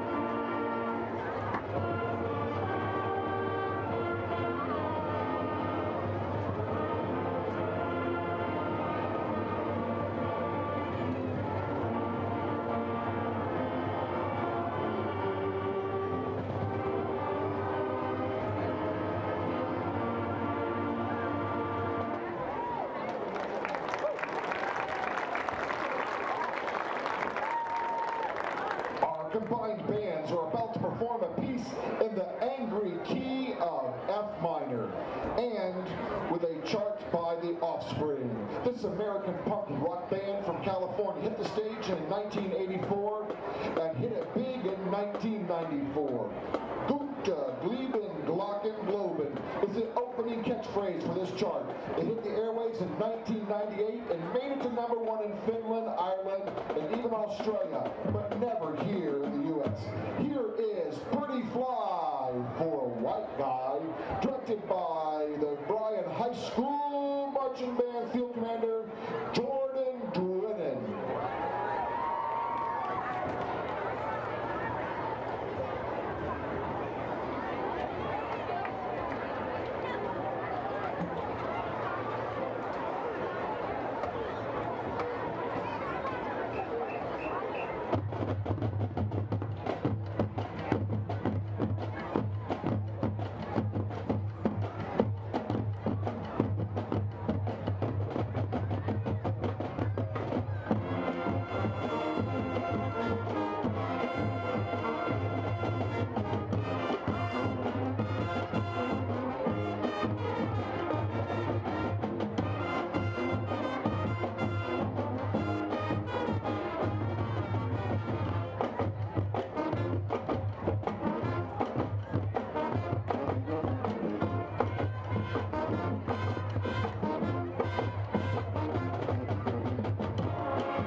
Creel Funeral Service, we are professionals with the sincere desire to reward every family who have placed their trust and confidence in us by being attentive to every detail, displaying the highest level of courtesy and compassion, and providing the greatest measure of respect for their wishes. As remembrance planners, our goal is to help families find joy in the way they choose to remember, honor, and celebrate the wonderful life of their loved one. Creel Funeral Service, we are experts at helping hearts heal. They say there is strength in numbers. In Bryan, we have always taken pride in supporting our Golden Bear student athletes in all of their sporting endeavors. The Bryan Athletic Boosters now have a chance for you to get into the game. If you're Bryan proud, it's time to become Bryan strong.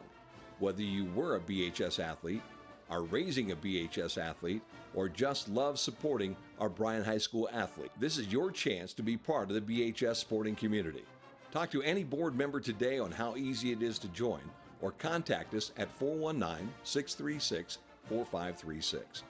Darashirky Ford Lincoln's employee discount is available to everyone, and the savings on new Ford trucks is incredible. I'm Dieter with Darashirky Ford Lincoln, showing you the brand new 2017 Ford F-150 XLT. Has an MSRP of $42,040, with Ford rebates up to $5,250. With a Darashirky employee discount of $4,335, bringing the price of the truck to $32,455, and you'll save up to $10,000 on this truck. It's been said a million times, there's nothing in the world more important than family. We understand that at Oberlin Turnbull Funeral Home and Crematory. Our entire staff is like family to us.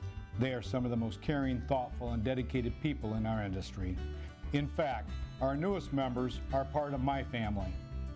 When the time comes for your family to say goodbye, remember our family, Oberlin Turnbull Funeral Home and Crematory, in Bryan, Sherwood, West Unity, and Hamilton.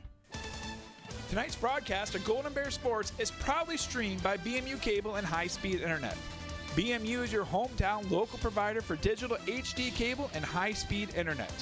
Call BMU today at 419-633-6100 or visit us on the web at cityofbryan.net. Go Bears from all of us at BMU.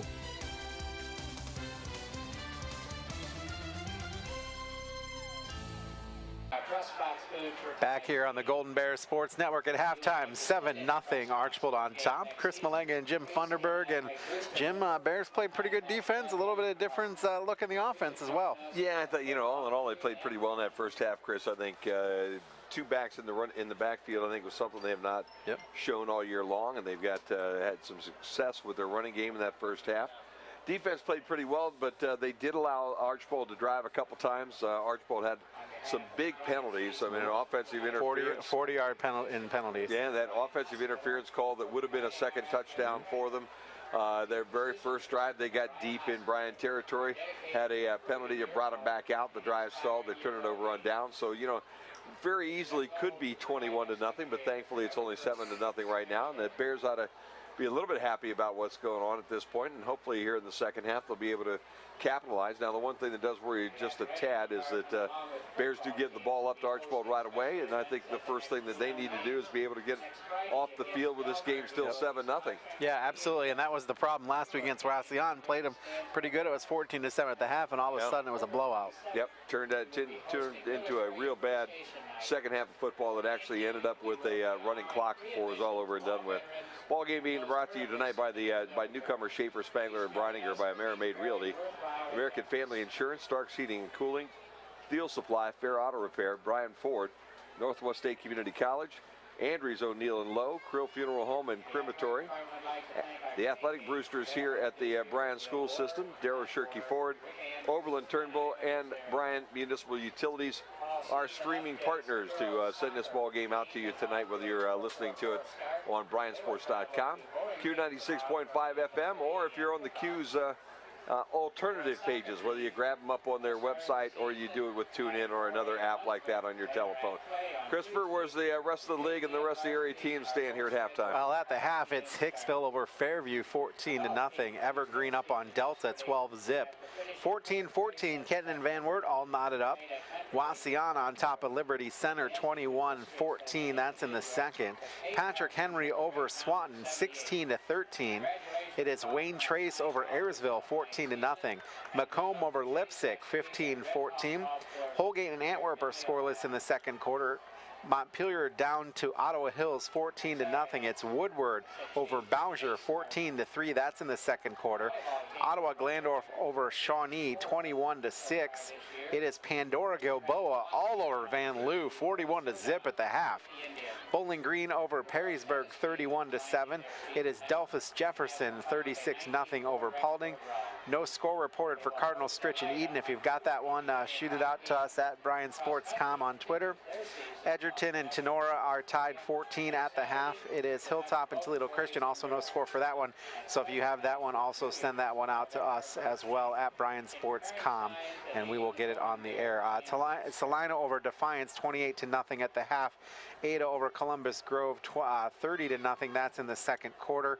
And I think those are all the scores as we have them, Jim. You know, I'll tell you what, the folks down at Defiance, I know, are having a tough year right now. Yep. Coach Klein and his guys, and a little heat whenever you get into a situation like that where they expect you to turn some things around and make some things happen. Obviously the crowd is difficult to deal with at times, yep. And best wishes to Kevin and his guys down there. Hopefully they'll get things turned around here one of these days. And just like that, also good wishes to Coach Redhead and his guys. Hopefully they play a good second half here tonight at the homecoming game and maybe get to pull a win out here tonight. That'd be a big one for the home crowd. Yeah, absolutely would be. Big wave by Chet Dangler down there, the Bryan's #1 fan, and he'll get him revved up again tonight as he'll move his way up and down, and got his yellow sign and got his head bandana going tonight, man. He's looking a little gangster tonight, man. Hey, look, now we're on TV. That's there scary. That makes you really. I'll move this way so you can just get a chance to see how good looking we really are. All right, the Bears will kick this thing off as they won the toss to open the ball game, and they elected to take the football, so they will kick the ball off to Archbold, and this will be the first time they'll drop a couple guys back deep. Rodriguez will be at the top on the visitor sideline down around the 10-yard line, and Tigarina is the young fellow right in front of us here down at the 9-yard line here on the home side. And the Bears will kick this off, and again, don't be surprised if this thing doesn't get back to their deep safeties. Although that first line of defense is clear up here at about the 35-yard line, yep. So big gap between the 35 and about the 10-yard line. Let's see if they'll kick it there. Bears kick it away. They'll send it to Tigarina. He'll get it at the 25. Looks for a block, has it, goes across the middle of the football field and is slammed down at about the 35-yard line. And he is still down. Took a big hit. And you're right, Christopher. Tigarina was the young guy that is still down on the ground right now. And the officials now will take a timeout. And he took one, as you said, Chris, right to the number there on that nameplate. Yep. With that, we'll take a timeout, too. We're just underway third quarter. We've got a guy down on the field, and we'll be back on the Golden Bear Sports Network. Things are pretty much business as usual here at Bryan Ford Lincoln. Our techs are providing the same high-quality service that everyone in Northwest Ohio expects. Our sales team is providing our customers with the best price on new and pre-owned vehicles. Everyone is focused on winning another President's Award from Ford. Yeah, pretty much business as usual. Oh, I guess there is one thing different. Stop out and see the all-new Bryan Ford Lincoln.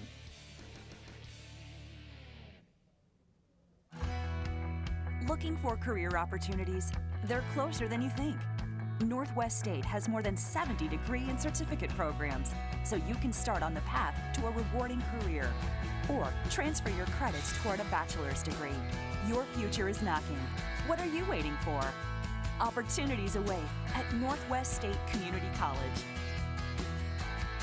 Find out more at northweststate.edu. Blue Streaks get things started here as we're back, and Tigarina able to get up on his own wheels and get off the sideline. Peterson right up the middle of the football field goes Sam Peterson. He's into Golden Bear territory before the Bears finally drop him at the 40-yard line. And that hole opened up extremely wide right in the middle of that football field, and he's scooted through for a big gain. Yeah, it seems like something the Golden Bears do. They get caught right at the end of the half. First down for Archbold. So the first down now at the Bryan 38-yard line. And one of the bigger runs tonight by Sam Peterson here tonight, who's now to the right side of his brother, who will drop back to throw and throw it into the flats, completed about 32. Knees on the ground goes Isaiah Gomez, and Gomez with a catch for about 7. Number 24, Isaiah Gomez. Just nothing spectacular. Out about 7 yards, turn around, catch the ball, put your knees on the ground, and it's a pickup, they'll say, of about 5. 2nd down and 5 now for the Streaks. That first pass was 26 yards, Jim. 1st down and 10 now. Sam Peterson to the right of his brother Gabe, and just a step behind him. They'll hand it to him. He'll head left side. He'll have the 1st down. Now he cuts it back to the center of the football field and straight forward. Inside the 25 to about the 24-yard line goes Sam Peterson. That'll be a 1st down. Clemens again making the play, and you'd never like to have your defensive backs making stops on not by runners runners. coming up the middle of the football field. Absolutely not. And Archbold just meticulously moving this. 1st down and 10. Doubles here on the home side. Singles to the top. They're going left to right here if you're listening on the radio. Hand off to Sam Peterson around the left end. He's got a lot of running room. Down inside the 5 and stopped finally at about the 4. Peterson able to get that left corner, and once he turned the corner, there was a lot of green grass between him and the goal line. Andrews made a stop at the 5, maybe the 4. Oh, that would have been a nice little scoot right into the end zone. Another pickup. That's a 20-yard pickup. So he's had, let's see, 3 runs, and it's a total of 46 yards. A little different look now as they go, I think, to Peterson, to Sam Peterson in the backfield. He'll keep the football, and they go that wildcat look, and Peterson off left guard for a couple. Carry number 28, Sam Peterson. So Sam Peterson replaced his brother there. 2 wing backs, one to the left, one to the right, and they push forward. Rohr made the tackle down at about the 1-yard line, so give him a couple there. And now they move back to Gabe Peterson, and he'll go back to the pistol look. Send a receiver in motion. He'll stop right next to him. That's his brother. They'll hand him the football, and he'll work his way into the end zone. Really easy. That was too easy. Sam Peterson lined up in the flank on the left side, came over, did a little dancing. They handed him the football. He looked for the hole. It was there, and it was a very easy scoot right into the end zone for the first score here of the 3rd quarter. And just like that, it's 13-0. And exactly what we said, Chris, we didn't want to happen has just happened. Exactly, and this is exactly what happened last week against Wauseon. They gave up big plays right after the opponent gets the opening kickoff, and it just makes it very challenging. Extra point coming. Bears down 13-0 on the main stop scoreboard, and the kick is right through the uprights and good. So just like that, Archbold takes the football right down the football field and knocks this one in, and it's 14-0 on the main stop scoreboard. 9:51 to play here, 3rd quarter on the Golden Bear Sports Network.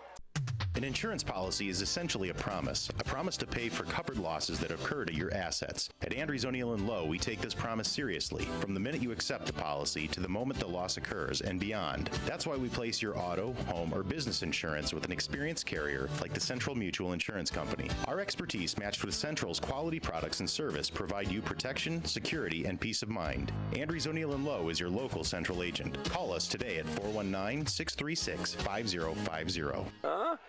All right, we're back here at Bryan, Chris Mullane, and Jim Funderburg. Hey, I wanted to tell you. Yes, sir.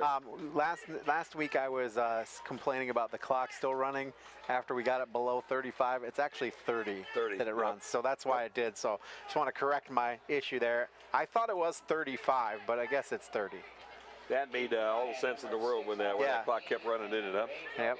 So well, let's hope we don't get to that spot here tonight, but all of a sudden 14-0 here. And the Bears find themselves down by 2 scores. They need to answer. They absolutely would be critical need to right answer. now. They cannot go 3 and out. Really cannot. Dean and Clemens back deep. Dean will catch this one on the 15, head towards the center of the field. Makes the first guy miss. Now he's coming towards the home sideline. Needs a block. Got it. He's at the sideline and out of bounds right in front of his bench at about the 29-yard line. Return for Bryan, number 6. Nice job by Austin Dean. Back around the 9-yard line. He got it on the Archbold side. Kind of worked his way up the field, worked these blocks, and moved it all the way across the football field. Probably ran farther east to west than he did north to south, but a nice field position for the Bears right at the 30. Yep. Some of the better field position really we've had all night, Chris. We've started kind of deep in our territory. Yep. Bears drives have started at their own 32, their own 20, their own 10, and their own 16. Royster now the only running back. He's to the left here of the quarterback. And they'll fake the handoff to the big number 5, and they'll throw it right across the middle to Dean. And he'll have about 5 at the 35-yard line and lean across that 35 to close to the 36. So Austin Dean gets about 6 on that first play. And you've got to respect that fake handoff to the big guy in the backfield. And when they did that, Dean just on a little drag route across the middle was able to catch the football and get ahead for 6, almost 7. I like to have seen Devontae pick up that rusher that was coming. Might have freed things up just a little bit more. Devontae comes forward, and they'll have the quarterback sneak, and we do have a flag that gets thrown in the backfield of the Bears, and that is not a good sign. That's normally where they throw that holding call. Officials will now sort it out for us. Holding. Offense, number 75, 10-yard penalty. So 75 is my old buddy Slim's friend Tyler Hartsock.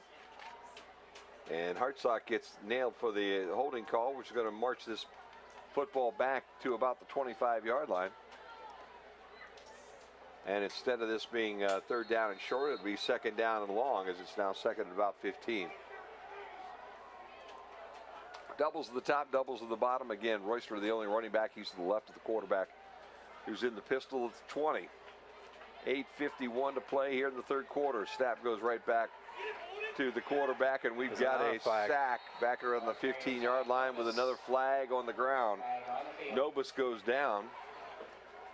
By number 74. And that was Holden Galvin that made the tackle. All the way back at the 18, 17. And I've got to believe it's going to be another holding call Offense, number 75. on the same young fella Third down. a second time in a row, but they'll decline this one, take the sack, and it'll set up a third down and a whole bunch as the ball now back around the 22-yard line. Third down and 18, excuse me. Too many yards for me to tally without some sort of a calculating device. Triples go to the top, singled here to the bottom. Royster to the right of the quarterback in the backfield. Looking at the pistol back around the 11-yard line, maybe the 12. Nice snap. Nova's going to toss this deep up the home sideline. He's got a nice completion into Archbold territory. Nice toss. It's Bryson Andrews that ran under that fly pattern up around the midfield stripe, pulled it in, got an extra couple steps before he was knocked down, and a nice job by the Bears to work themselves out of the hole. Gomez was the young guy that made the tackle, but not before the Bears flipped the field and now have the football on the Archbold side of the 50 at the 41. That may be the best pass I've seen Zach Nobis throw all year. That one was well placed and a perfect toss, and they did give him some time, Chris. That does help a little bit when Zach doesn't feel like he's running for his life back there in the pocket. Doubles on both sides. Two guys in the slot. Nobis will keep this one right up the right side. Right off guard for about 3, maybe 4. He'll be down close to the 37-yard line. Clock moving at 8:11. Pick up of 4. Sorry, I didn't mean to interrupt you. No problem. Zimmerman makes the tackle. Wow, they're going to give him 5. Bears get 5 on first down, make it 2nd and 5, and the clock slips under 8 minutes here in the third quarter. Main Stop scoreboard have the Bears down by 2 scores, 14-0 right now. But they are driving, and let's see if they can answer that last score that Archbold put up on the scoreboard with their opening drive here in the second half. Royster again to the left of Nobis. He'll take the snap and drop to look to throw. Across the middle, got his guy. That's Smith, 25-yard line. Maybe the 26. They're going to mark him, actually. Nice toss to Smith. Nice hands by Smith to pull it in. And the Bears move the sticks themselves. And I do think maybe they have found a spot for Devontae Royster all of a sudden. I think you're right. He did pick up the blitz that time. And it gave Zach Nobis just that little extra second to be able to find Smith across the middle for the completion. First down and 10 again, Bears. Royster to the right of Nobis in the backfield in the pistol at the 31. Blitz coming. Here comes the blitz. They throw a little screen pass out to the top of the field. It's complete. And inside the 25 goes Evan Smith, number 11. So Smith with a couple of catches now. That one a short one.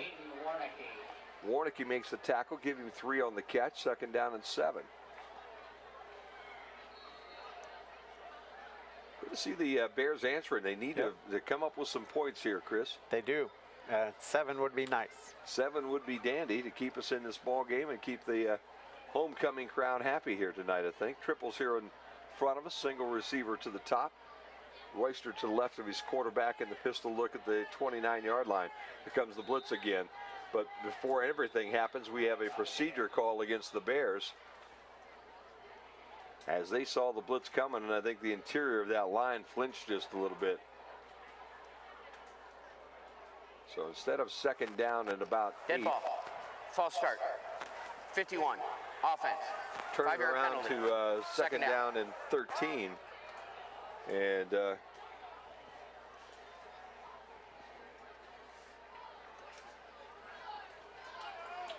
Bears now had to make up for the penalty. Miller checks in for the Golden Bears, and Clemens runs out.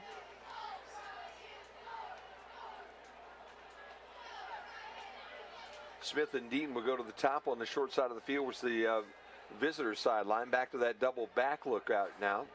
Andrews, the only receiver here on the home side. They'll drop and throw. Look at that middle screen. They've got it to Miller. He catches the football, but he's not going anywhere, as nobody tackled Ben Zimmerman, and the pickup is nothing.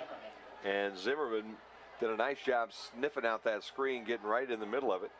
Allowed Miller to catch the football, but that was it. It'll be third down here. That's a loss of 2 more. Another loss. Yep, you're right.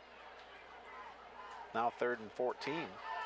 That one is not. The last couple plays looks an awful lot like the Archbold drive when they started the first half, where they made some progress and then had some mistakes and ended up stalling out when they couldn't convert a 4th down. Clock at 5:22, 3rd quarter. Bears down 2 scores, 14-0. Novus drops, throws, and there's nobody. Andrews, Novus thought Andrews was cutting on a I just think he got hit as he threw, Jim. And Andrews was kind of curling out, and he did get hit as he threw that ball, but it went straight down the middle of the field. And the only guys close to that ball were wearing white jerseys and blue helmets. It's a good thing neither one of them picked it up. Yep. Clock stopped. 4th down now, still in about 14 for the Bears. Need to pick this one up. Yep. Dean and Smith go to the top. Short side of the field is the visitor's side. Bears heading from your right to your left. Devontae Royster to the right of his quarterback. They're at the 35-yard line. Here comes the blitz. They pick it up. Novus throws it deep down the visitor sideline. Is it caught? It looked like it was, but nope, it's out of bounds. Ball was caught, but couldn't pull it down. Logan Clemens pulled it down, but he didn't pull it down on the field of play. And unfortunately, that 4th down incompletion will give the football back to the Blue Streaks. It's not what the Bears wanted to happen there. Definitely not. All right, let's see if they can actually spot this ball properly. All right, there we go. Ball at the Archbold 30-yard line, 1st down and 10.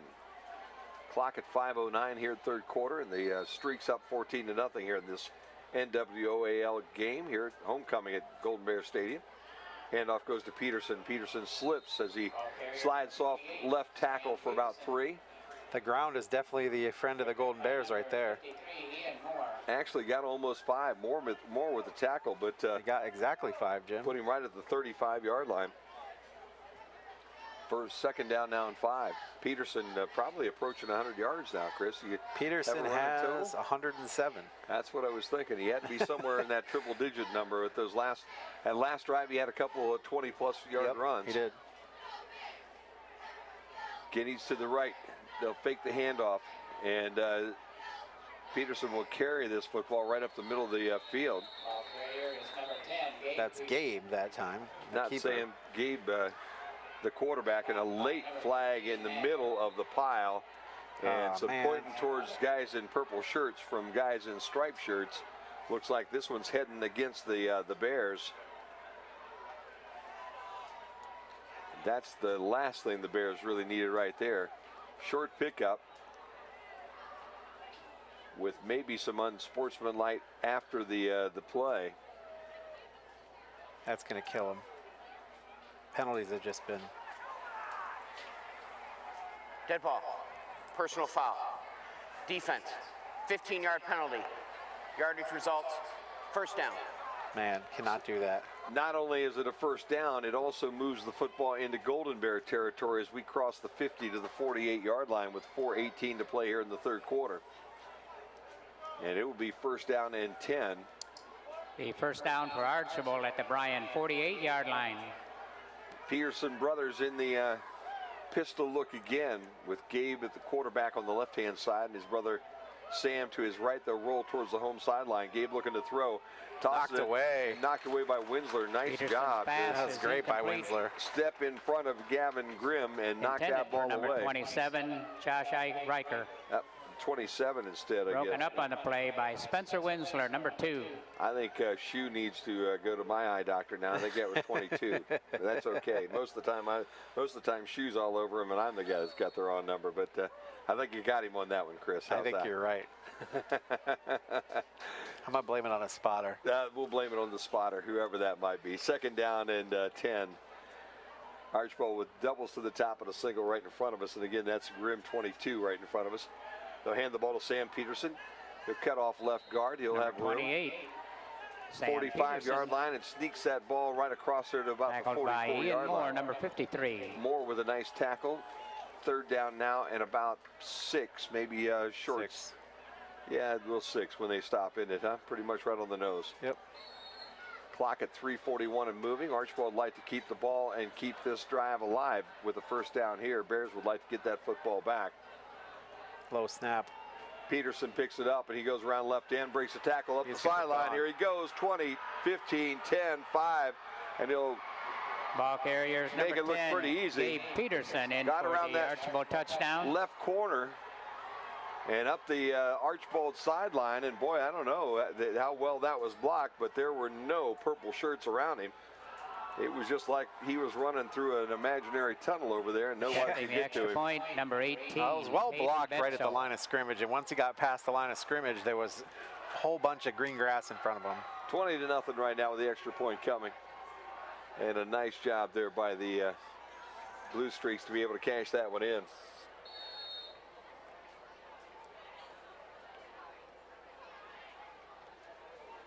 Bet us all on for the extra point. The snap was good. The kick again is perfect, and it's 21-0. 3:23 to play, third quarter. Main stop scoreboards have the Bears down 3 scores, 21-0 here on the Golden Bear Sports Network. As the baby boomer generation tires of traditional send-offs, funerals are becoming increasingly more personalized. People are pre-planning their own remembrance gathering. Pre-planning is easy and will pay off both emotionally and financially for you and your family.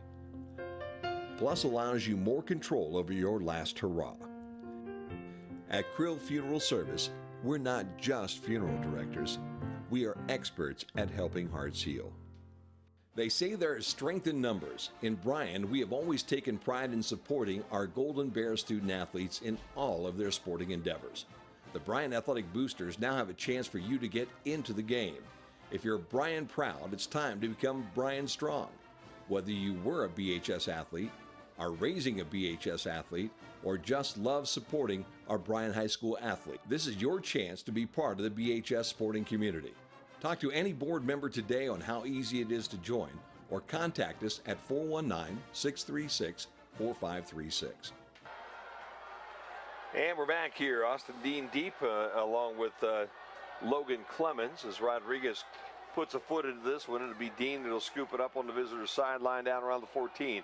Across the field towards the home bench at the 31, 35, spins 36, Number and there's 6, where he goes Austin down. Dean on the return for Bryan. Another nice run by Dean, though. Austin Dean does Taken a down really by nice job number 84, LJ Tiarina. of giving these guys an opportunity to be able to deal with some things. And Bears have Bryan's the football ball now on first the and 10 at their 36-yard own line. 36-yard line. 24-yard run. I want us to give a shout out to all the folks listening at Burger King, Shar, and the folks listening at There you Burger go. King. Thanks for listening to the stream. We got miss you, Shar. Sam and Edna tonight, man. The Sharettes are here while the head Sharette is working tonight, so that's good. Glad you're out there, Shar. Hope you're enjoying the ball game. Bears now put doubles on both sides and send Dean in motion towards the visitor's sideline. They'll throw the ball to him up on the top of the screen, and it's incomplete. Ball a little bit low, and he reached down to try to get it. He wasn't going anywhere. Number 6, Grim Austin was Dean. right there to lock him down if he got the Defending football. on the play, number 22, Gavin Grimm. So that will set up a second down and 10. Trying to get shoe out of my headset here right now. Which one's that? Shoes in your headset? Yes, sir. Maybe I need to mute him. There you go. Thank you, sir. You're welcome. He and I were fighting there every now and then. 3:10 to play. Clock is stopped. Bears have the ball, second down and 10 at their own 35-yard line. Again, quarterback in the pistol look, and he's got his running back Royster to his right and a step behind him. Dropped a pass. Novus has to look downfield. Now he'll run. Has some room. Right side, 40-yard line. Breaks a couple tackles. Still drags and drives, and he's out across the 43. Novus is close to the first down. It'll set up a third down and a couple. Grimm, one of the 3 streaks there on the tackle for Archbold, and Bears now have the football at the 43-yard line, and they need to get across the 45 to almost the 46 to pick up this first down and keep possession of the football. Royster did a good job on there. He got actually 2 guys he blocked, and gave Dean Novus a little bit of time to get that where he needed to go. 21-0. Bears trailing on the main stop scoreboard. They've got triples to the top, Royster to the right of Zach Novus. Now they bring Miller in motion, but the Bears will call a timeout. Yep. Things were a little bit farkled on that one, so they took the timeout. We'll take it with them. 2:17 to play, third quarter. Bears down 21-0 here on the Golden Bear Sports Network. Hi, I'm Dieter Held, here to tell you a little bit about the Darrow Shirkey Ford Lincoln Employee Discount. This is a Ford Escape S package with an MSRP of $24,495. Ford is offering a $3,500 rebate on this Escape. And here's where the Darrow Shirkey Employee Discount comes into play. It takes an additional $1,476 off the price of the Escape, bringing the total to $19,519. How much can Darrow Shirkey's employee discount save you? The only way you'll know is to stop by and see us. This is my story. I'm a mother of 3, a wife, and a cat operator. I earned my degree in mechanical engineering technologies. Now I have a career doing exactly what I studied. I learned more, now I earn more. Back out at Golden Bear Stadium, it's 21-0 on the main stop scoreboard. We got a good one going on in Swanton, or Patrick Henry. It is 16-16, all tied up in the third quarter. Good game. How's that Liberty-Wauseon game going right now? Anything new there? Still halftime score, so 21-14 was the last report. We'll try to get an update for you. 2 running backs now, one on each side of Zach Novus. He turns and he gives the ball to Nate Miller, and Nate Miller gets drilled by number 74. That's Holden Galvin. Galvin had Zimmerman there next to him. He didn't need any help. He just repped him up and dropped him down, and it's fourth down now. Bears will have to kick this away. Rodriguez goes deep back into the 30-yard line. And Smith will drop to his 25 to kick this thing away. My buddy Tommy Reed out there listening right now. So he and the Bandit probably sitting there on the couch. Got a cold beverage in their hands, each of them. Oh, we got a little flag on the field. Bears. The Bears now starting to make a couple mistakes here in the second half. Dead ball. False start. Offense. Fourth down.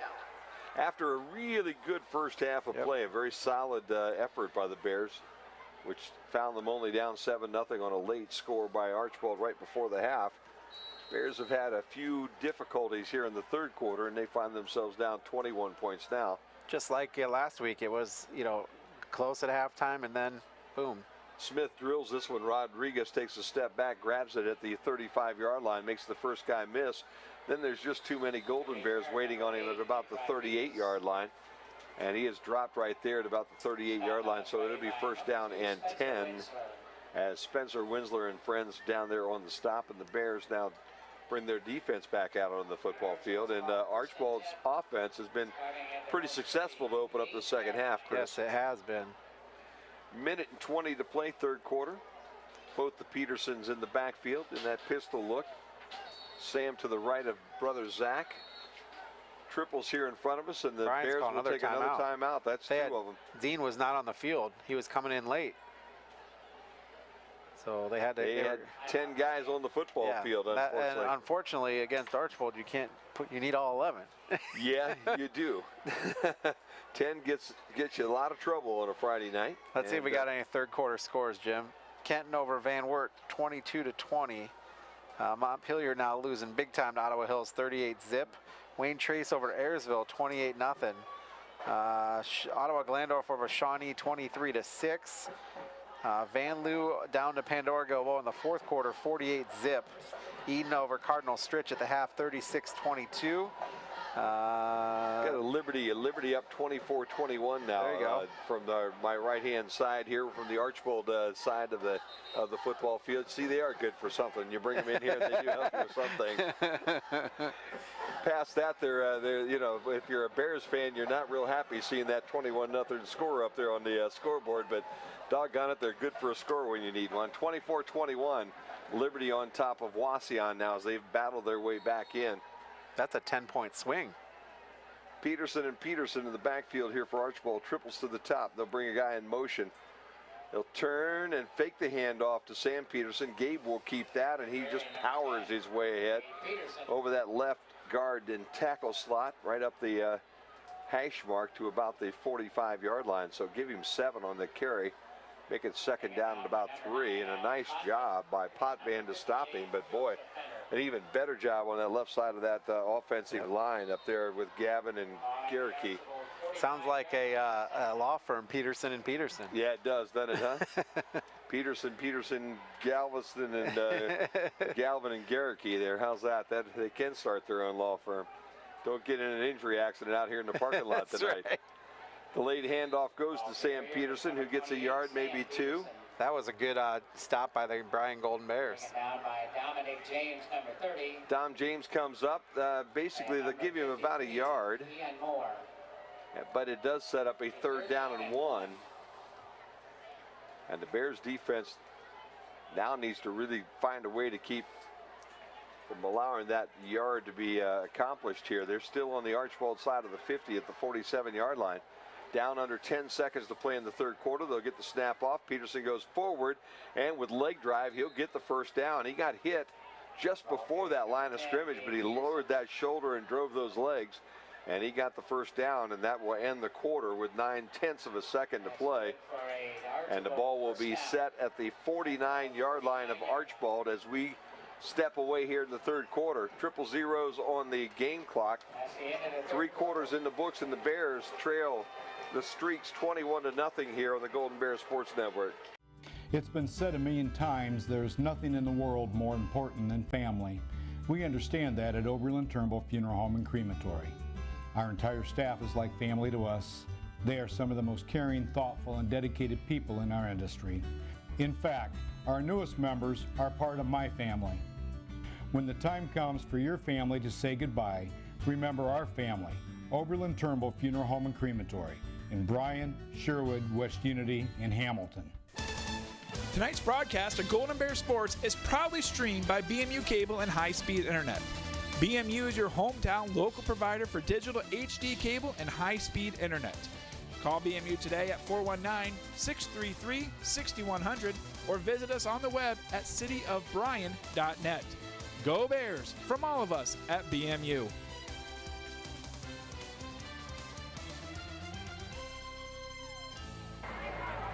So here it comes, man. First down and 10 as Archbold opens up quarter number 4 on their side of the 50 by about 1 yard.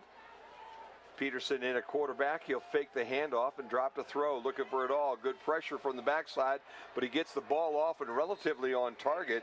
Nice job by the Bears to put some pressure on Peterson. That was Harold that came in around his back and had a hold of him as he threw it up the football field.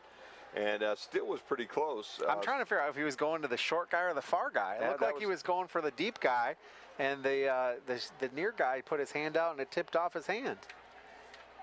So that'll set up a second down and 10 as Streaks were going for that deep first down play, and it they certainly don't do that very often, do they, Jim? No, they don't. Rodriguez comes in motion. They'll turn and hand to Sam Peterson, and Sam Peterson is going to get stood up in the backfield. He'll lose a couple of yards on that one. Harold in on the tackle, Alex Potvin as well. He'll lose about a yard. Dominic James also there. Third down now and 11 now for the Blue Streaks.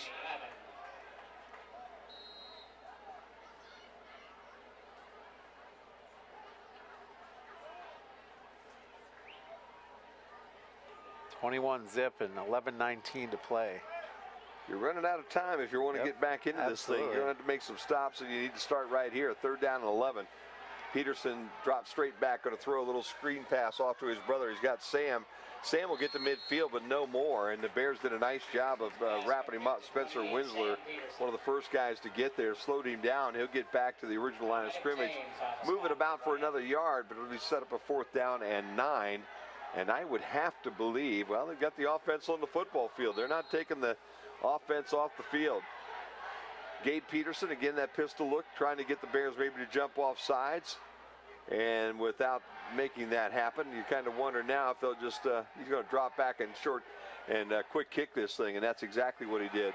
Nice kick, straight down the middle of the field. It'll take an Archbold bounce inside the 15 and roll dead at the 11.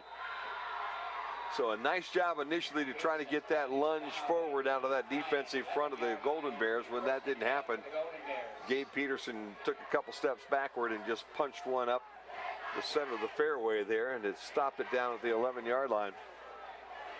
40-yard punt with the rolls. 10:25 to play, just exactly what you needed. Nobody back because they all had to honor that offensive look that the Streaks gave them. And a nice job by Peterson to punch that over the head. NWAL coming into tonight, you got Archbold and Liberty both at 2-0, and Bryan, Patrick Henry, Swanton, Wasion all at 1-1, and then Evergreen and Delta are winless this year in the conference. That all might shift a smidge here tonight, depending on how everything ends. Now the Bears back with a no backfield look, and they'll throw across the middle, and I think the ball is dropped. Yep. That was Austin Dean, the intended receiver, on that little slant, about 4 yards, but he couldn't pull it in before he hit the ground. Second down and 10 now, clock at 10:19. Quarter number 4 here from Golden Bear Stadium. Overall in the season, Archbold here at 4-1, Liberty at 5-0. So both those teams off to a really good start. Getting to know running backs in that backfield, and they'll toss it short out to Andrews. He'll catch it at the 20. May have picked up the first down. Head down and get across the 21. And Bryson Andrews will be really close to that first down. Grimm makes the tackle, but Andrews does get the first down. They move the sticks at 10:10 left to play in the ball game. That Evergreen Delta game, the battle of the winless teams right now, has Evergreen over Delta 20-0. Oh, there you go. Third quarter. Bryan came in 2-3, PH 2-3, Swanton 3-2 overall. As the Bears again show that empty look, they've got quadruple receivers to the top and a wide side of the field. Novus will fake it, and he'll run straight up the middle, and he'll get across the 25 out to about the 27-yard line. So give him about 5 on that first down carry. One more cut, and he might have had a little bit more. Give him up to the, they're going to back it up now. Archbold comes in tonight second in scoring, or third in scoring in the league. In fact, by 1 point behind Wasion. 166 total points for Wasion, 165 for Archbold, and this complete to Smith on the right hash line. He'll have a first down as he's out across the 45-yard line and upended at the 46 by Rodriguez. And just as I look down to look at a couple stats on my paper, a quick little slant pattern to Smith moves the sticks for the Bears and causes Archbold to take a timeout. 9:23 to play in this football game. The Bears trail 21-0 here in the Golden Bear Sports Network. Things are pretty much business as usual here at Bryan Ford Lincoln. Our techs are providing the same high-quality service that everyone in Northwest Ohio expects. Our sales team is providing our customers with the best price on new and pre-owned vehicles. Everyone is focused on winning another President's Award from Ford. Yeah, pretty much business as usual. Oh, I guess there is one thing different. Stop out and see the all-new Bryan Ford Lincoln. Andrews O'Neill & Lowe is committed to providing you the best value for your insurance dollar. We are an agency built on integrity, offering personal service and sound advice you can trust. That's why we partner with experienced carriers like the Central Mutual Insurance Company for your auto, home, or business insurance needs. Central's quality insurance products are reasonably priced and backed by prompt, professional service, providing value for your peace of mind. Andrews O'Neill & Lowe is your local Central agent. Call us today at 419-636-5050. Well, you know, every now and then Chris has to bring me back to reality, and I was somewhere floating in the ether. I don't know where you were, man. I don't know exactly what it was, but I was looking at a football 10 yards down the field from where it really was. So there you go. First down and 10. You had to be here to understand that part of the broadcast tonight, folks. And next time we invite you to come on up here and join us in the broadcast booth. Pass to Smith, hits him in the numbers at the midfield stripe and comes out. And that was actually not for Smith. That was going to Logan Clemens, number 8. I would love that if my stats program had a drop feature. Yeah, that would be a helpful. All we see is incompletes, and Zach Nobis is 8 of 17. And that one pretty much right on the money. All they had to do is make the catch, and he would have been on across the 50, somewhere around the 49, maybe even the 48-yard line of Archbold. And instead, we move it back to that imaginary 46-yard line on the Bryan side of the 50, and we go back to play there. Triples to the top, doubles to the bottom. Nobody in the backfield with Nobis this time. 9:19, clock is stopped. Nobis drops. Now he will keep the football. Tries to get on the right end. Makes one guy miss. Scampers up to the 50. Steps out into his friendly sidelines. And it will be pickup of about 4 for Zach Nobis and set up a third down about 6. And we'll stop the clock because he stepped out of bounds and said hi to Coach Redhead for a minute. Third down, 6. Bears trail 21-0 here. Trying to put some points on the board at least to keep the homecoming crowd intrigued here a little bit. Quadruples to the top, single receiver right in front of us. Nobody in the backfield but Zach Nobis, and it looks like they're going to blitz off the corner, and here he comes. Nobis throws it right across the middle to Bryson Andrews, a little too tall. Andrews couldn't bring it down at the 42. That would have been enough for the first down. Instead, that'll set up a fourth down now at about 6.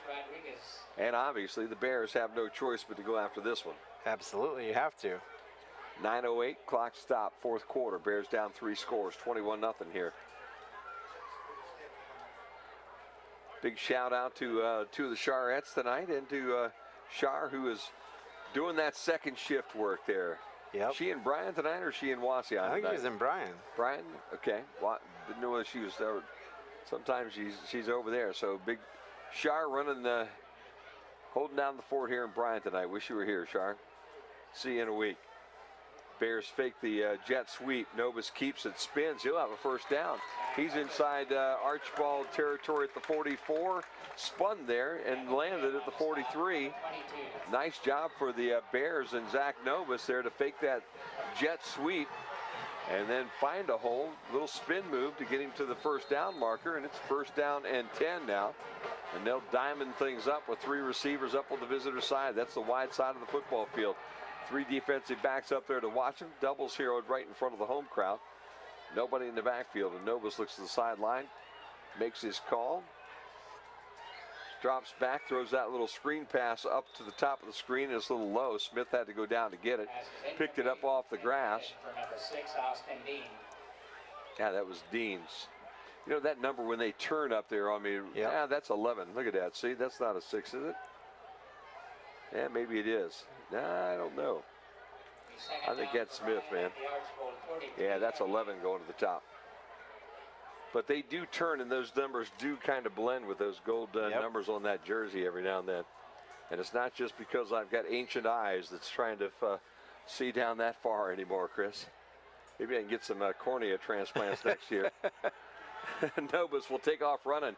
Delay, right corner, up the home sideline, get knocked out of bounds inside the 30 at the 29-yard line. And Zach Nobis, with a nice little fake, got everybody moving a different direction, just ran his way up into the Bryan sideline for a nice pickup. About, what, 14? Yep. First down and 10. Clock stopped, 8:33 to play. A couple weeks ago, we were here for a Swanton game, and we were down a little bit about this time of the ball game. And then we had some of that good old-fashioned Golden Bear magic that happened around here back a few years ago on a regular Friday evening occurrence. Novus drops, he'll keep it right up the middle of the football field, steps through a tackle. Laundrie on the ground right where he made that step through. He'll be down at the 10-yard line, but I think this might be coming back, as right around the 31-yard line there's handkerchiefs all over the place, and a holding call will go against the home team. So instead of the Bears having the ball down at the 10, first down and goal,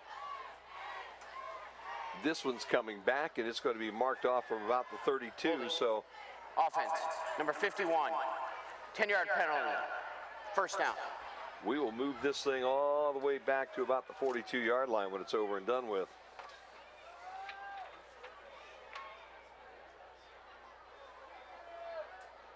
Carter Hoffman, the sophomore, another one of those sophomore mistakes here tonight. Yep. And again, I think he's filling in. Makes it 1st and 23, Jim. Trying to do some things, and 1st and 23 is not something that we've had in our playbook this year. Triples again at the top, doubles to the bottom. Nobody in the backfield was Zach Novus. Some movement on that defensive front, but they square it away. Novus throws this one deep, center of the field. He's got his guy, and it's just overthrown. That's Zach Dean down around the 5-yard line, and about another 6 inches on those fingers, and Zach Dean would have pulled that in and continued on into the end zone, but ball overthrown or the fingers just a little too short. Either way you want to look at it, the ball goes incomplete down around the 5, and it's 2nd down now and 20. That one was close to hooking up for 6, Chris. And I have seen Zach tonight throw a couple of really nice balls. The one completion he had in the first half was, as you said, one of the best balls we've seen him throw, and that ball was close. And it was led down the football field about 35 yards.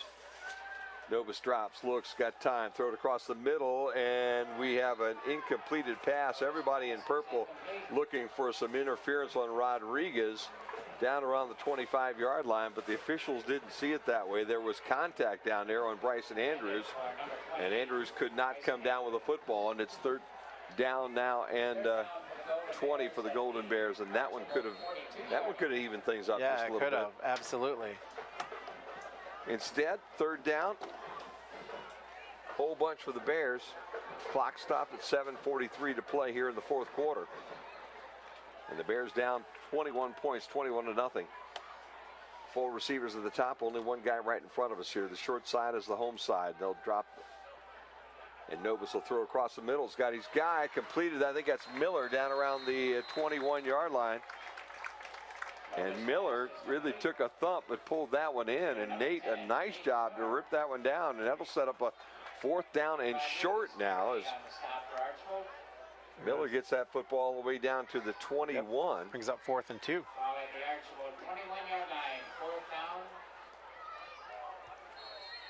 And a nice, I'll tell you what, you have to like Nate Miller and the toughness he's shown to go up and get that football. More of a quarterback than a wide receiver / running back, but Nate with a big catch there, especially if they can convert this 4th down play. Spread the field, triples go way wide on the wide side, which is the visitor's side, doubles here on the home side. Novus goes up at the last second under schedule, under center.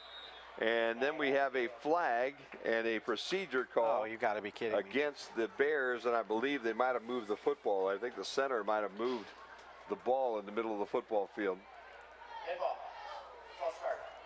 Offense, 5-yard penalty, 4th down. So instead of 4th down and 2, move it back 5, make it 4th down and 7. Bears at the very last second sent Novus from his pistol look up under center, and that's when the handkerchief came out. So the clock stops with 6:59 and then restarts, and the Bears have a 4th down and 7. And again, they go to that empty set in the backfield. Novus will take the snap, and he'll drop straight back, throws across the middle, and it was just off the fingertips of Bryson Andrews, and will go incomplete at the 15-yard line. That would have been enough for the 1st down. Instead, ball goes over on downs, and the Streaks will have the football with 6:40 to play in the ball game. Penalties killed you right there. Yeah. I mean, 4th and 2, and I'm curious, what happened with Devontae Royster. He was there the whole first half, and now he's standing on the sideline at 4th and 2. Yep. Line the big dude up and run behind him. I don't understand. I just. Sometimes the game isn't as hard as what you make it, is what you're telling me right now, right? I mean, I'm not being critical. I don't mean to be critical, but it's my stupidity as a No, you wonder at times about that. You're down 3 touchdowns, so you went with a 5 receiver look, and the handoff this time goes to a new number. We're going to do some digging on that one. 43 was the young guy that had the ball. I don't even have a 43. I don't either. 42. Let's go that way. How about Israel Reyes? So Reyes, the running back, at 42. I think he got right back to the line, and that's it. And the clock moves at 6:15 in the fourth quarter. Hicksville Fairview, a good game, up 21-20 as Hicksville in the fourth quarter. Archbold sends a guy in motion, but Peterson decides to just fake it to him and keep it. He'll call his own number, goes straight up the middle of the football field.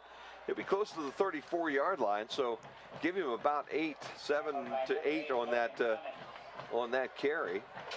More importantly, I would think right at this point in time for Coach Dominic and his crew is just keep that clock spinning. 21-point lead, and every second that ticks off makes it that much harder for the Bears to make any kind of comeback in this one tonight, and they really have not shown the ability to follow through once they get in around the 25 to 30-yard line on the Archbold side. So offense kind of sputtered here tonight. Yep. Peterson fakes the jet sweep, keeps it around the left end. He'll get a couple of yards. He'll be close to the first down, but I think about a yard shy as he's at the 36 and he's about the 36 and a half. Andrews makes the tackle for the Bears. Third down and short. Yep, they are going to bring the sticks in. Yep, officials call it a timeout as Archbold comes to the line of scrimmage. And they're going to send everybody to the sideline and bring the chains out to take a look at this one.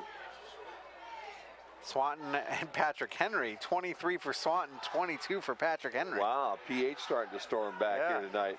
Wauseon and Liberty Center. Wauseon now up 28-24 over LC. Boy, there's a battle right there in the conference. Absolutely. That one is Liberty tonight, or is that one is at Liberty? They played the last two at Wauseon, so they're right over there at LC in the belly of the whale trying to make that happen over there. First down, Archbold with the measurement. And that gives a set of 4 new downs to the Streaks. The other conference game is in the fourth quarter as well. Evergreen Delta. Evergreen blanking Delta 26-zip. Ball game tonight being brought to you by newcomer Schaefer, Spangler, and Brininger at Merrimaid Realty, American Family Insurance, Field Supply, Fair Auto Repair, and Bryan Ford as the Streaks are at the line of scrimmage. Whistle to play in motion. Peterson hands to Peterson. He'll come around the home sideline and get knocked down around the 40-yard line. So he'll get about 3. Gomez was the runner that time, 21, as they're starting to sub some of these young guys in there. Good idea, because I tell you, Sam Peterson does play both sides of that football field. And when you're up 21-0, probably just soon have that big guy sitting on the sideline catching a breather here for the rest of this ball game. And he has, let's see, 112 yards of rushing. Fake the ball to Gomez, throw out in the flats that almost picked off by Logan Clemens, and then the ball went straight up in the air and everybody dove for it, but it fell down around the 40-yard line, incomplete. Clemens flashing on that football. If he could have pulled that in, he had an easy run to the end zone, and all of a sudden we've got a ball game going again. Peterson brothers are at 232 yards of rushing between the two of them. They will sleep all tonight. Yes, that's they all will. they are. 4:29, everything's stopped here at the on the clock as we're rolling down to the end of this ball game. Peterson's still the quarterback. Gabe throws this little slant pass, and it's complete to Gomez. Gomez has some yards as he runs towards his sideline, gets knocked down right around the 45-yard line. He'll be about a yard short of the first down. Winsler makes a tackle, give him about 3 on the catch and run, and move the clock down to the 4-minute mark here in the fourth quarter. Mark the ball just shy of the 45-yard line. Good solid 1 yard that they need, and they'll go for it with 4th down and 1. And Peterson will just keep it. He'll run off left tackle, and he'll have plenty for the first down as they mark him at the 48-yard line. It'll be first down and 10 again, and Gabe Peterson keeps the ball in the possession of the Blue Streaks, keeps the clock moving, and the Sticks move up another 10 yards, and they'll have 4 more downs. Well, you know, again, tonight, 21-point game right now, if nothing changes at this point in time. Gomez in motion. They'll turn and hand that football off, and that's Izzy Reyes. Number 42, Israel Reyes. Reyes into Golden Bear territory now at the 46 when they knock him down. Potvin makes the tackle. Give him about 7. I'll tell you, Chris, that has been the pretty much the norm here in this second half. They 3 yards, 5 yards, 7 yards. Yep. Nothing really long, but just absolutely grinding this clock up. Reyes 2 carries 7 yards. He's at the right now of Peterson. They'll fake him the ball. They'll throw it in the flat. And I think the ball is it caught? They Ooh, said, boy. Man, I don't know about that one. That looked like it bounced up. If he made that catch, that was a nice one. Oh. I'll give him a. They called it a catch, and it moves the Sticks again. And they'll mark it at the 40-yard line of the Golden Bears. Number 6, Austin Dean. And a first down now with 2:45 to play here in this football game. Peterson again with Reyes in the backfield. They hand it to Reyes, and Reyes will get tripped up as he gets back to the line of scrimmage. And Isaiah Hale, the young guy that made the tackle for the Bears. Second down now and 10.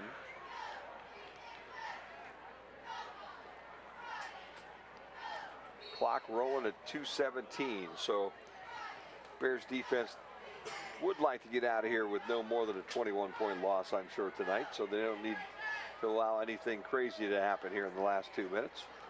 And Archbold, I think, would be happy to accommodate 3 yards, 3 yards, 4 yards, and run this clock out and go home. Peterson gets wrapped up as he fakes the pitch, keeps the football. Bears will smother him back at the 42-yard line. They'll lose a couple. And those are the types, too, with 3 or 4 guys coming on you and trying to weather the storm where things get twisted, turned, or tweaked. Yep. So I guess the other side of this is a little bit surprising not to see a backup maybe. Their backup quarterback is Sam Peterson. Yeah, so maybe that's why they don't have a backup quarterback in. Gotta figure there's another guy on that bench that you could put in at this point as the Bears jump off sides. Joe Fenner is the guilty party. And encroachment, defense, 5-yard penalty, third down. Minute and 21 to play in the ball game. 5 yards. Moves that football a little deeper into Golden Bear territory at the 37. Makes it third down now and about 7 for Archbold. What's that called, the bus boy? And the clock is moving with 1 minute and 15 seconds. And the play clock down to about 15 seconds. So they can run this thing close to a minute before they take a snap if they so choose. They go below a minute. Yep. Third down and about 7. Under a minute now. Peterson going to throw this football, and he's going to throw it deep. And it's gone. And he's got a guy at the 10 on his way in the end zone. Devin Gurdon runs it in for points number 22, 3, 4, 5, 6, and 7. And a little pump and go with 48 seconds to go in the ball game. And those are the things that make memories. Yep, absolutely. Wow.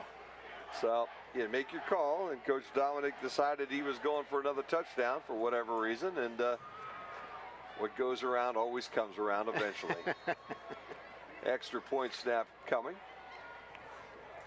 and it's up and good, and just like that, it's 28-0 with just 48 seconds left to go in the football game. All right. We'll look at some scores. Yeah, let's see where the rest got of any finals coming in. Let's see where the rest of the world stands right now. We know where we're at. All right, let's see. Kenton over Van Wert, 35-20. That's still in the fourth quarter. Swanton, Patrick Henry. Swanton 23, Patrick Henry 22.